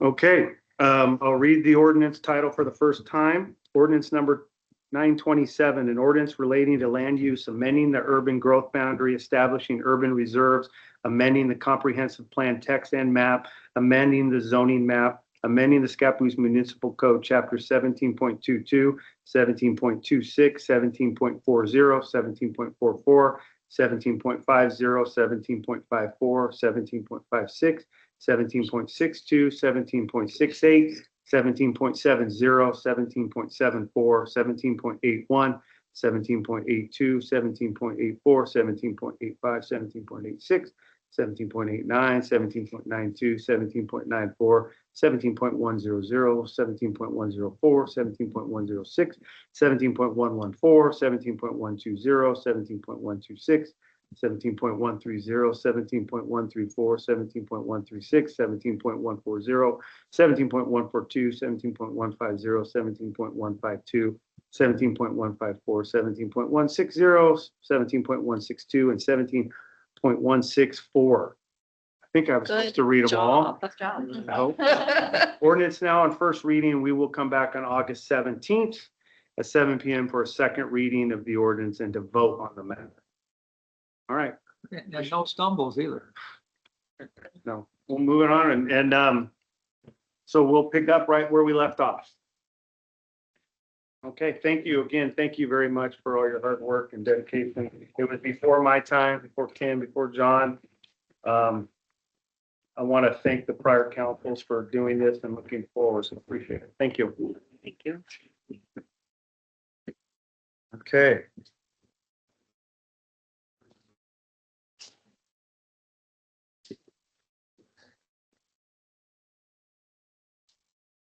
Yeah, great. Okay, number 5, Police Department, K-9, Chief Llewellyn. There you are. Yes, I am. Sergeant Anderson, if you'd like to come on down. Yes, good afternoon, Mayor, or good evening, Mayor and councilors. Thank you once again for allowing us to be on the agenda here.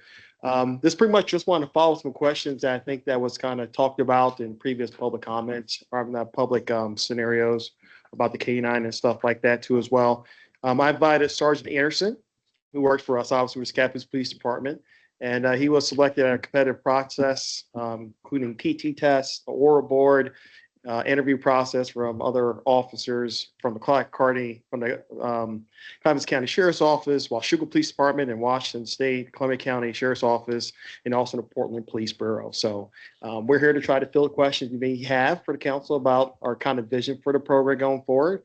And he also has prior experience of being a K-9 handler himself. So we'll open up to the counselors, and him and I can answer your questions best we can, if there is any.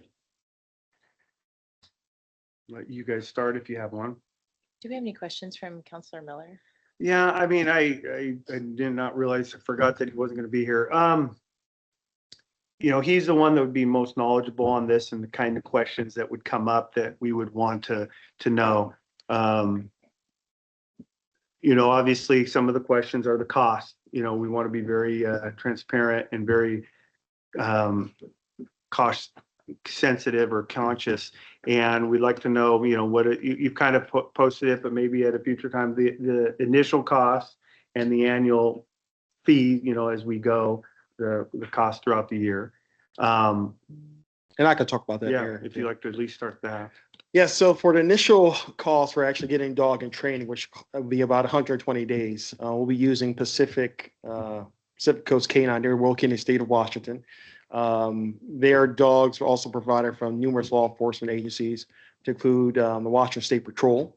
We provide them dogs too for their detection of K-9 dogs. That training is going to be 100 and altogether 120 hours and together, but also includes the dog itself. And that's going to be for roughly about $14,000 for initial costs. After that, we have tried to reduce costs by getting a patrol vehicle that was donated from our partners at Auburn Police Department, which cost the taxpayer tens of thousands of dollars to have that available. And also, we've also started looking at and are reached out to partners to help with food and annual costs too as well from Wilco Food Stores. It actually has a program to give K-9 police officers free food every single month to help reduce the tax all together. When I estimated the budget at $7,000, that was on a high end, just in case for any type of veterinary issues that I might unforeseen that a dog may have to experience. But I think what it comes down to training aids for drug detection and everything like that, I think it's going to be significantly lower than that moving forward. And sorry, Aaron, I don't know if you have anything else to put or input as well to that. But when it comes to training aids, those are normally obtained when I was a K-9 handler prior through Portland Police. You submit a request for training aids, meth, heroin, cocaine, and nowadays fentanyl, and they provide it to you free of charge. We just have to go through our evidence tech and have it packaged and weighed and go through our policies for that. But there's no cost with training aids. Okay, thank you. Mhm. And you know, we're always, typically one officer is the K-9. correct. You know, he trains, he manages. Again, being a small department, this is going to be a popular dog. It's a drug dog, like you said. So Columbia County can call upon and ask for help. And we might run out to Rainier to help, or Clascanai, or St. Helens. And just, you know, the concerns of pulling an officer out of the city. what is our, without really causing much overtime, or how would we handle that to make sure we're still covered as well as possible? I can answer that one if you'd like, Chief. Yeah, and I'll start off too. Yes, this goal is not just to use an asset in Scappoose, but also within our county. Because the main reason is obviously places like Highway 30. I don't have exact numbers, but I can guarantee there's a large amount of narcotics going through our community, not just here, but also to Portland, probably across Longview, and things such that nature. And with that being said, for our selection process, I'll let Sergeant Anderson talk about that, about his roles and how you can try to manage that as well. So that's why I'm Yeah. here. Absolutely. Because I'm a supervisor, I don't count towards our one officer minimums, and I'm able to flex my schedule to limit the amount of overtime. So if I get called out at 2 a.m., I can flex my schedule. So I still hit 40 hours, but it doesn't cost the taxpayers any additional funds. I just flex my schedule. I can do that throughout the week to include for training, especially with the new officers we're training and becoming solo. Overtime really shouldn't be a big issue. I hope to be able to go all over the county and also use them in the jail for shakedowns like I did when I was a canine handler prior, and just be an asset for the entire county, and it'll help build that interagency cooperation and trust that is needed. When you're on duty and need to leave, do we still have 2 other officers typically in the city at that time? It depends on the day. But as a supervisor, yeah, you would typically have, regular officers on the streets. Correct. Do we use the county? The county has a canine unit for apprehension? Yeah, great question, Mayor. So yes, the county has 2 dogs for apprehension purposes, commonly referred to as bite dogs. If we continue to move forward, this was Sergeant Anderson at the helm, we will be the first police department here to have a detection dog specifically focused on apprehension narcotics and other drugs going through our communities.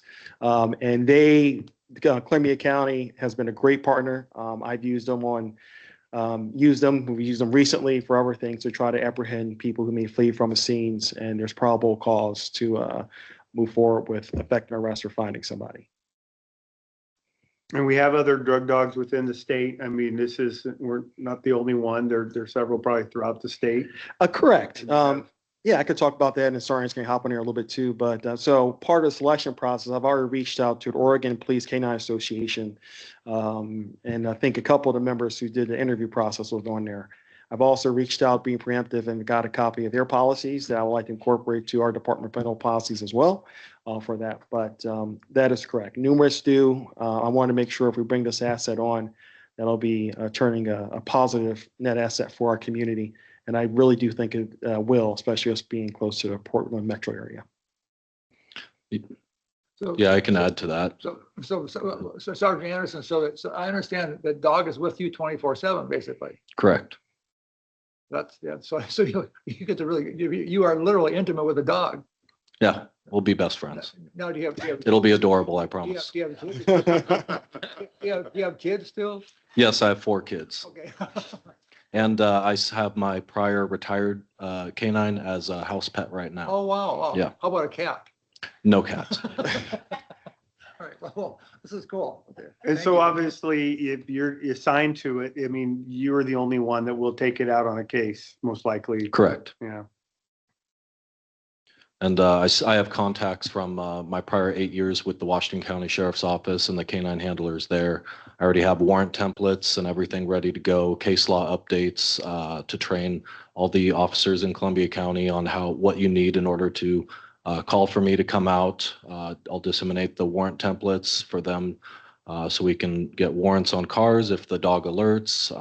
It will hit the ground running once we get the dog and get the program up and running. I have everything prepped and ready to go.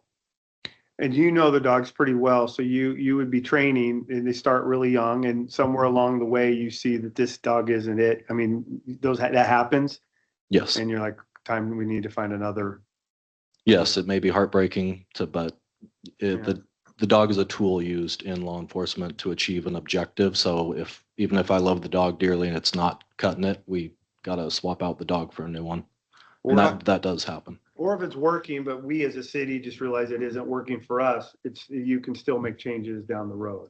If we need to. And I will also articulate that the 120-hour course that I would put Sergeant Anthony through will give him time to select a proper dog to make sure that fits. So hopefully start on the right foot. So that's what that 3-week iteration will be for as well. So I guess if you can just help me understand kind of why a drug detection dog now, have we seen a large uptick in the movement of drugs through the county, or it's just always been a problem that we've never quite been able to address? Well, I don't have any empirical data for that off the top of my head, to be quite frank with you, Counselor, and great question. I think for us, knowing that we're pretty much the gateway to Columbia County and knowing that there's no doubt that there's narcotics going through here. I know I've been to a couple overdoses myself too as well. I could try to get the information data for you. And the reason now, because I think we have a department that's to the point where it's mature and it's capable of actually doing this mission, is doing our better part. And having an asset like Sergeant Anderson here, I thought it'd be a good time to get it started. And not only that too, where I don't think it would distract from my goal, and I think the goal of the city is to hopefully next year get the 24-hour coverage as we continue to get people up too as well. So that's my take on it, Counselor. Sorry, I want to add anything else additional too as well. The Columbia County, there's plenty of narcotics floating around, and we're still seeing fentanyl everywhere. It's in everything, and thus we're seeing even school-age children are experimenting with drugs that have fentanyl and they're overdosing. And if we can get a 4-odor dog where he can detect fentanyl, we can hopefully deter a lot of that from entering the county and find it and prosecute and hopefully hold a lot of people accountable for bringing that into our community. I've got 4 kids that go to school here. I don't want to see it in our schools.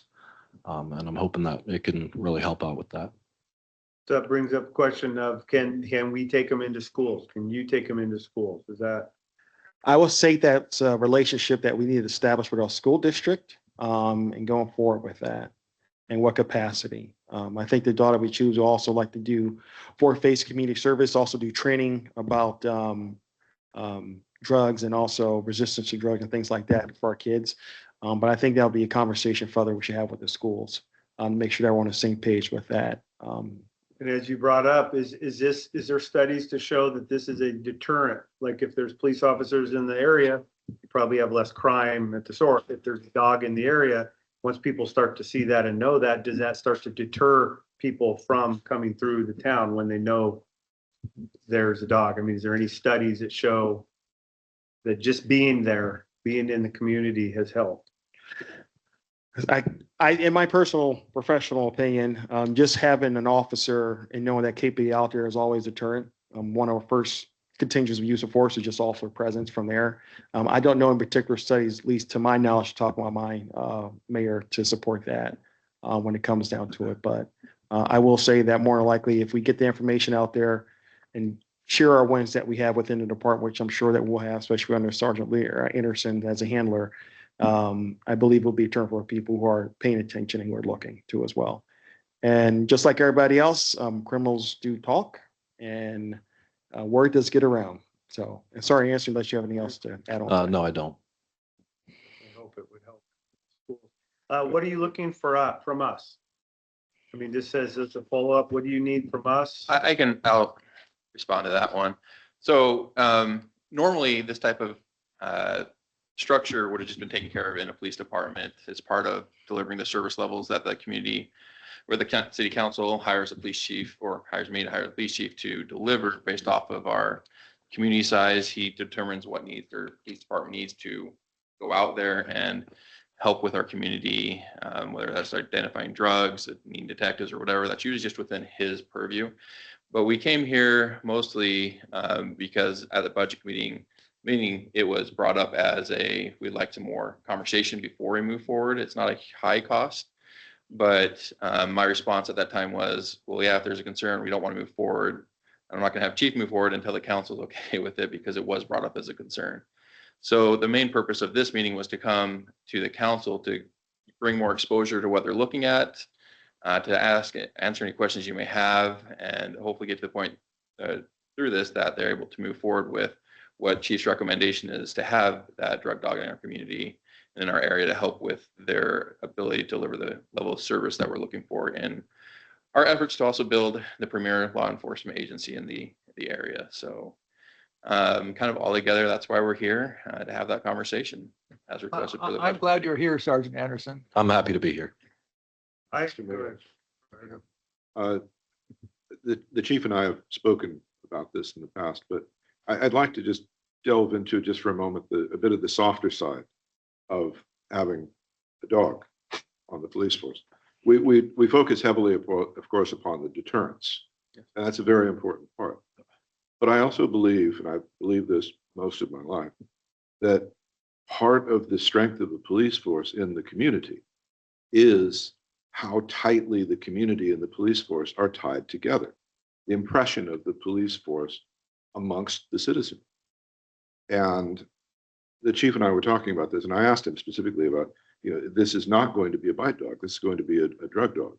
And Mr. Mayor, you've asked about presence in the schools, and that has to be answered. But I know the chief is extraordinarily dedicated to the idea of making sure that he and his team are at every public event possible to make themselves approachable, to make themselves bonded with the community.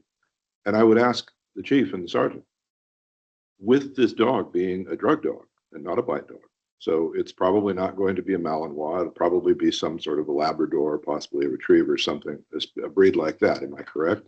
Possibly. Possibly. Let's just say for a friendly dog, a breed that everybody looks at and says, oh, I like that dog. So chief, do you intend to incorporate this dog into the overall community policing, the public outreach, the public interface, to incorporate it as a member of the team to continue to build the image of the Scappoose Police Department as the community's police department? Great question, Counselor. Yes, I do. And an initial application when the job was posted internally for the position, it was actually part of requirements I put specifically inside there as well, to have the expectation that it's going to be there forward-facing and do community events, which I think are very important for people to be able to talk to us, engage our police department outside of a crisis or when there's some conflict going on, when we usually respond to people when they need us. So, thank you. So these are typically friendly dogs that at a football game that you could come up and pet it. Yeah, absolutely. My last narcotics dog, I would go to National Night Out and set up my training aids and do scenarios and let people watch him work. And I'd go to schools, let them pet the dog and play with them. It's part of the job being a handler is everybody loves dogs. Not everybody likes cops, but everybody loves dogs normally. So you bring a dog into the schools and kids get excited. And every community event you can count will be there. Well, thank you. I believe, this is your department and you're looking to operate it the best way for our citizens. And if you believe that this is what we need and you've given us the opportunity to ask questions and learn about it, I completely believe in what you're going to do and have faith in that. I do ask that, we aren't a full council today and you were bringing it to council, that if you could just get comments or questions from the other counselors, just to, make sure that you still feel as comfortable as you do going forward. And if there's anything you want to bring back to us, but I believe in what you're doing and have trust in that you're there. But I would like all 7 counselors to be able to bring that, questions to you if they want to. I understand, Mayor, and thank you very much. It's not my department, it's the community's department, and we'll facilitate with the city manager to try to make that happen, so. Right, and you've already had some additional conversations outside of here, even with like Council President Miller, who's not here, about this as well, as right? Correct, I have, and I try to address this, and I think it's a good conversation. Like I said, this is not just the police departments, it's the cities, and but I do think it's the right time for us to move forward as a police department continue to grow in our community, so. Great. Thank you for your time. Appreciate it. Appreciate it Thank very you. much. I think Sergeant Anderson can go back to work now. All right, thank you. So overall Do stuff. consensus, or do you feel we're good to go, move forward with that? I don't want to, that's once again, this was brought up. I want to make sure we have the council's blessing on it before. So based on the information you were giving me and what I think we're set up well, the financials are obviously going to be a thing if it changes, or if it's, I think budget wise, we probably had budgeted enough for that. I think it's worth giving it an opportunity and trying. Perfect, thank you. Great, thank you. Okay, we're moving on. We're on to the calendar. 6. Today is August 7th, July. Okay, in the month of August, every Saturday, Scappoose Farmers Market, 9 to 2 p.m. Movies in the Park starts August 7, every Friday night in August, Movies in the Park. August 17, we do have a Urban Renewal Agency meeting at 6 p.m., followed by a city council meeting at 7 p.m. We do need to talk about September meetings as well, being that the Labor Day is on the 7th. I understand one of our recorders may not be around. So going into September, so I just want to make sure we're covered. And then we'll look at the calendar and see if we need to make any changes to the calendar for September. Okay, update, City Manager Ben Bergener. Thank you, Mayor Backus. A couple of very exciting additions or changes over the last month. So an update on Miller Well. The Public Works did put in that they're continuing to work on that, but we're down to 600 feet. The current company is doing, per the feedback I just heard from our Public Works Director today, a phenomenal job compared to our experience in the past. They're really getting down and keeping pace with where they're supposed to go, and having a lot of success with those areas that were heaving before. So they're having success moving forward, and we're excited to we're getting closer to that basalt layer to find out what's down there. We did also get formal approval for our radio grant that Council President Miller had helped Police Chief Malone go after, near $400,000. So we're getting through the final contracts signing for that and our procurement for that. So that should be coming up. And once again, that's not completely just for Scappoose, but it was for multiple agencies. Scappoose benefiting primarily of that, but we also looped in some other cities in the county to benefit from that, to make our application a lot more stronger as well. So that's a great success that we're excited to continue to move forward to. It's going to be great for the police to be able to improve and upgrade their radios. On the recreation side, we do have those pickleball there. I just wanted to explain where we have right there. So Miller Park on the northeast side of town, where the basketball courts currently are, we expanded that a little bit and painted 2 pickleball courts. So they don't have the nets there. But we saw a need in the community. There's a big movement towards getting pickleball. And while there is the plan to get official pickleball courts in the future, we saw an opportunity that we could get something temporarily for those who are really interested in that now at a very low cost, while there was other development and already having asphalt in our area that we could reduce the cost to do so. So we painted those, as well as got 2 pickleball nets and 2 sets of pickleball paddles and balls that people the community are able to check out at City Hall, or they can bring their own and play at that. It is a first come, first serve.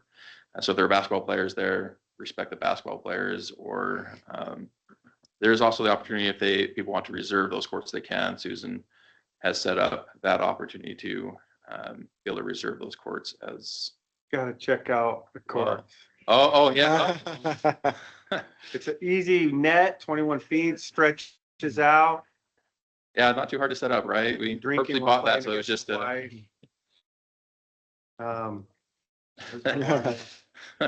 Who won? You got to show the serve. It's a video. I don't know if you will show it. There she goes. Yeah, where's the video? All right, you don't know. It's an illegal serve. But it looked cool. Yeah, it's good. I just actually got a call from Matt McHugh, probably wanting to talk about securing a net over the weekend. All right. He texted me, so Yeah. If you are a resident of the city or a business owner or any property owner in the city, they can come in and talk to Susan and get that checked out. Great opportunity to learn, see what we need to work on, change as we build our 8 pickleball complex. Right. This is a good start.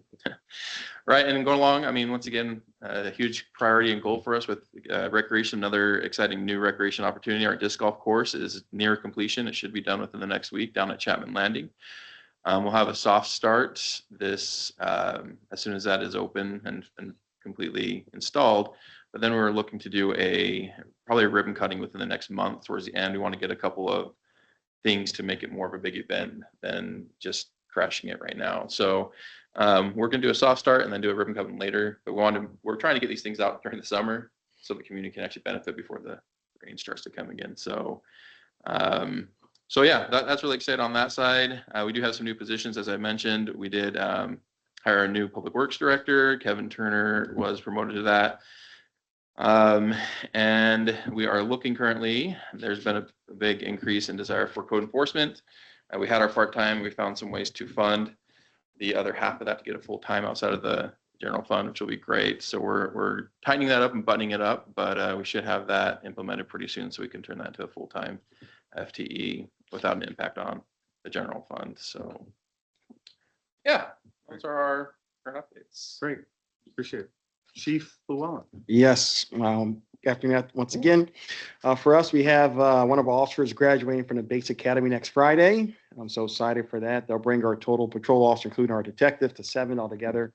So I'm excited about that.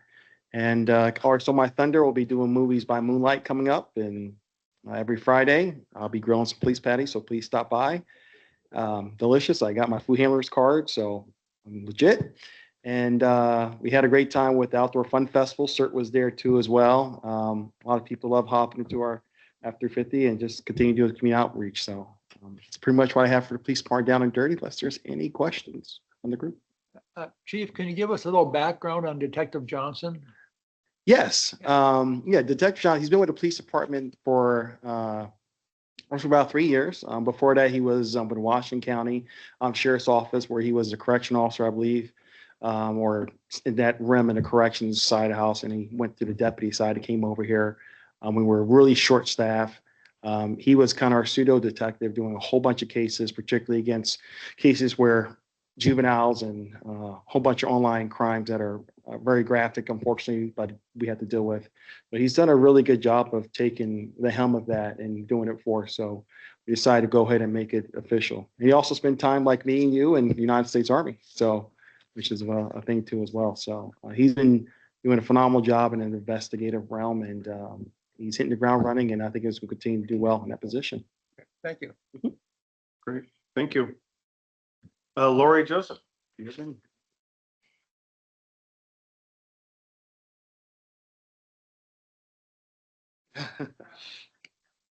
Been a little busy. I do want to add on my update, the appreciation for all the work that Lori and our attorney actually have been putting into this effort. It's a long effort for 4+ years now that they've been going through. So I appreciate all you do. You've done a really good job with that. Oh, yeah, and Chris too. Chris has done a great job with that too. Great. Counselor Ryuda. Thank you, Mr. Mayor. I only have one thing that I would like to bring to the attention of those assembled and anybody watching online. I would like to make note of a grand cultural event that is going to grace our community coming up this week. It's going to take place in St. Helens, but it is including a large number of members of the Scappoose community.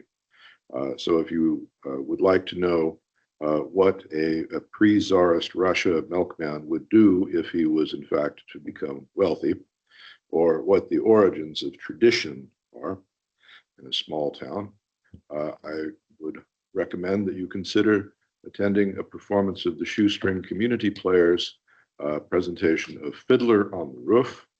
And I will, in full disclosure, say that the city manager's daughter, just the one, right? Yes. Is Is in the orchestra. Right. And my daughter is in the cast.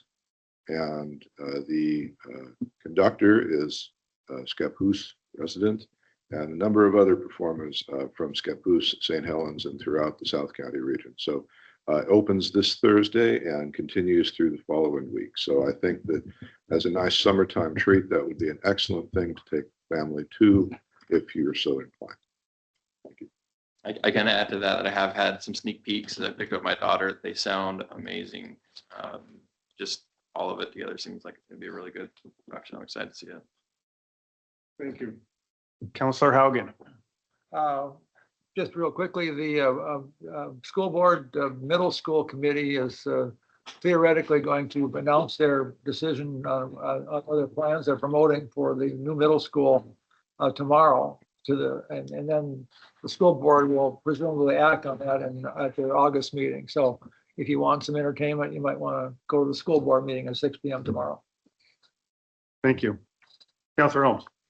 Yeah, just a quick update on the CERT team. They continue to meet on a monthly basis and grow. The group's really focusing on making sure that the necessary trainings are in place and where there are gaps, figuring out how to get the training for the volunteers. We did table at the Summerfest and had good conversations with the community, brought out kind of examples of the types of maybe things you'd want in your go bag or different tips and tricks for food storage. So good opportunity to engage the community and begin to raise overall awareness of emergency preparedness. And I don't know if we got any additional volunteer names, but. We did. Oh, good. We did. So it was good. And also, can't forget, we also learned how to use bathroom in emergency too. So Yeah. one of our facilities. The important functions. So glad to see that continue to grow. Great, appreciate it. I did want to thank everybody that attended or was part of the Fun Festival this year. Unfortunately, a few of us counselors were out of town that week. I wanted to definitely thank Jeff and the library and JJ for all their hard work on that. Definitely want to thank Beth and Nicole, who I think are gone for tonight. But Ashley and Lori, thank you so much for your hard work, especially Lori over the last 4 or 5 years. This is kind of your baby, and appreciate all the hard work you guys put into this and getting me up to speed and understanding all of this. 1,000 pages, and good work there. That's all I have for tonight. So now we are going to close that part of the meeting. We're going to go into executive session ORS 192.660 2-D for labor negotiations, and ORS 192.660-2-E for real property discussion. We may come out back into open session, and we may have a decision on the labor negotiation portion on a collective bargaining agreement.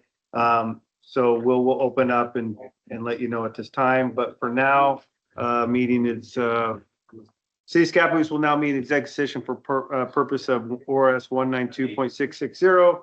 Executive session is held pursuant to the numbers I read. Representatives of the news media and designated staff shall be allowed to attend the executive session. All other members of the audience are asked to leave the room. Representatives of the news media are specifically directed not to report on any of the deliberations during the executive session, except to state the general subject of the session as previously announced. No decision may be made in executive session. At the end of the executive session, we will return to open session and welcome the audience back into the room. If I start to really slur my word and over and over.